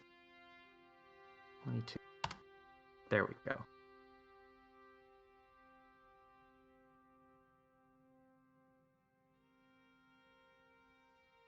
Yeah, there we go. So that is the direction Hawk is going from Deep Field. She suggested that we go northwest, right? That way? Yeah. Toward each of you take a direction and kind of go northwest and just vary your angle a little bit. She's not dead set on this, but if you wanted to say like have Hawk go in the opposite direction, we could totally do that. We don't have to roleplay out like convince her of that. Oh. I don't really care. I don't have the super detailed map yet, so all of the landmarks don't exist. But So- yes. I have the fatigued condition, I think, because it says that I slept in my armor in the top right. Do I actually have fatigued? Oh no, sorry, that's a module. Okay. Just ignore that. Just making sure. Yeah, I was experimenting with modules earlier, and that one is for like dungeoneering, but I did not turn it off, it seems. Oh, gee, that sounds so annoying. Don't worry, it's fine. Mm, I'm not going to reload though. okay. I see. But A bit late to be reloading anything. mhm. Anything for end of session notes?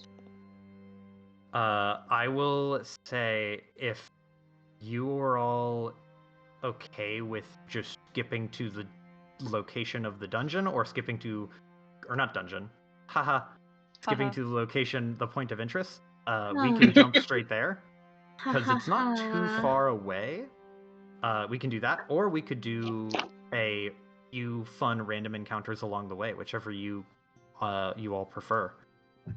Because we will have some good things to introduce along the way. We gotta figure out what the fuck we're doing with Dee Dee. I thought Dee Dee was coming with you until you literally found the girl. Yeah, that's the I thought Because too. we also established that contractually we are obligated to give Dee Dee more time to talk to people, and that was not RP'd this session, thus she is coming with Okay. us. Okay. Mm-hmm. Gotcha. It doesn't have to be RP'd if it becomes like an inconvenient thing. So don't worry. Like if it's if it is like Joe didn't get to have Pierre and Dee Dee talk on screen, we could say that would happen off screen and it did not reveal anything terribly interesting or prudent. I'm always down for like one or two like random encounter things. I think they're neat. Mm-hmm. Yeah, But that is me.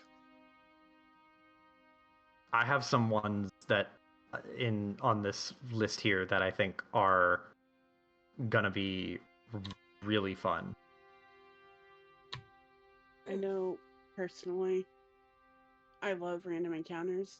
I think they're fun, but I'm also very bloodthirsty and want to get to the dungeon. That's just me. Okay. Okay, I'm gonna. This is Z being. It is late and impatient. Amy, yes or no to encounters? Sure. Iris, Okay. yes or no to encounters? No. No. Piper, yes or no to encounters? Piper, you are muted. Oh. We have lost the Piper. Oh. Kira, yes or no to encounters?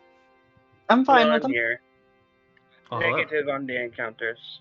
No, So no, no. yes, yes. I would like Z. encounters. Yes. So, Oh. was that Mhm. an O or is that a no? Yeah, encounters. Encounters Cool. have it. Yeah. And Because you're officially joining the party. Yeah, I assumed Gloom is coming with us Fun to the emoji. dungeon or whatever, unless that was not planned. How far is the how far are you guys traveling? I don't think he's gonna leave town. I figured you would guide them to the destination and then come back. Okay. You don't have to guide them though. This could be the end of the cameo. If you need to get back to your regularly scheduled life things. Well, now hold on. Don't be so hasty. Yeah. What's a little trip? Mm-hmm. Or, you know, What's a little more playtime? or But it's you just, actually you know, making use of the character sheet that you've made? Yeah. Also, I don't think Gloom's fully satisfied with the last conversation that they had with their old friend. Mm-hmm. So we have a Gloom at least to the point of interest. Yeah. you also get, you know, a permanent character if Zell's interested. I've been Mhm. thinking about it. Mm-hmm. I'm still like,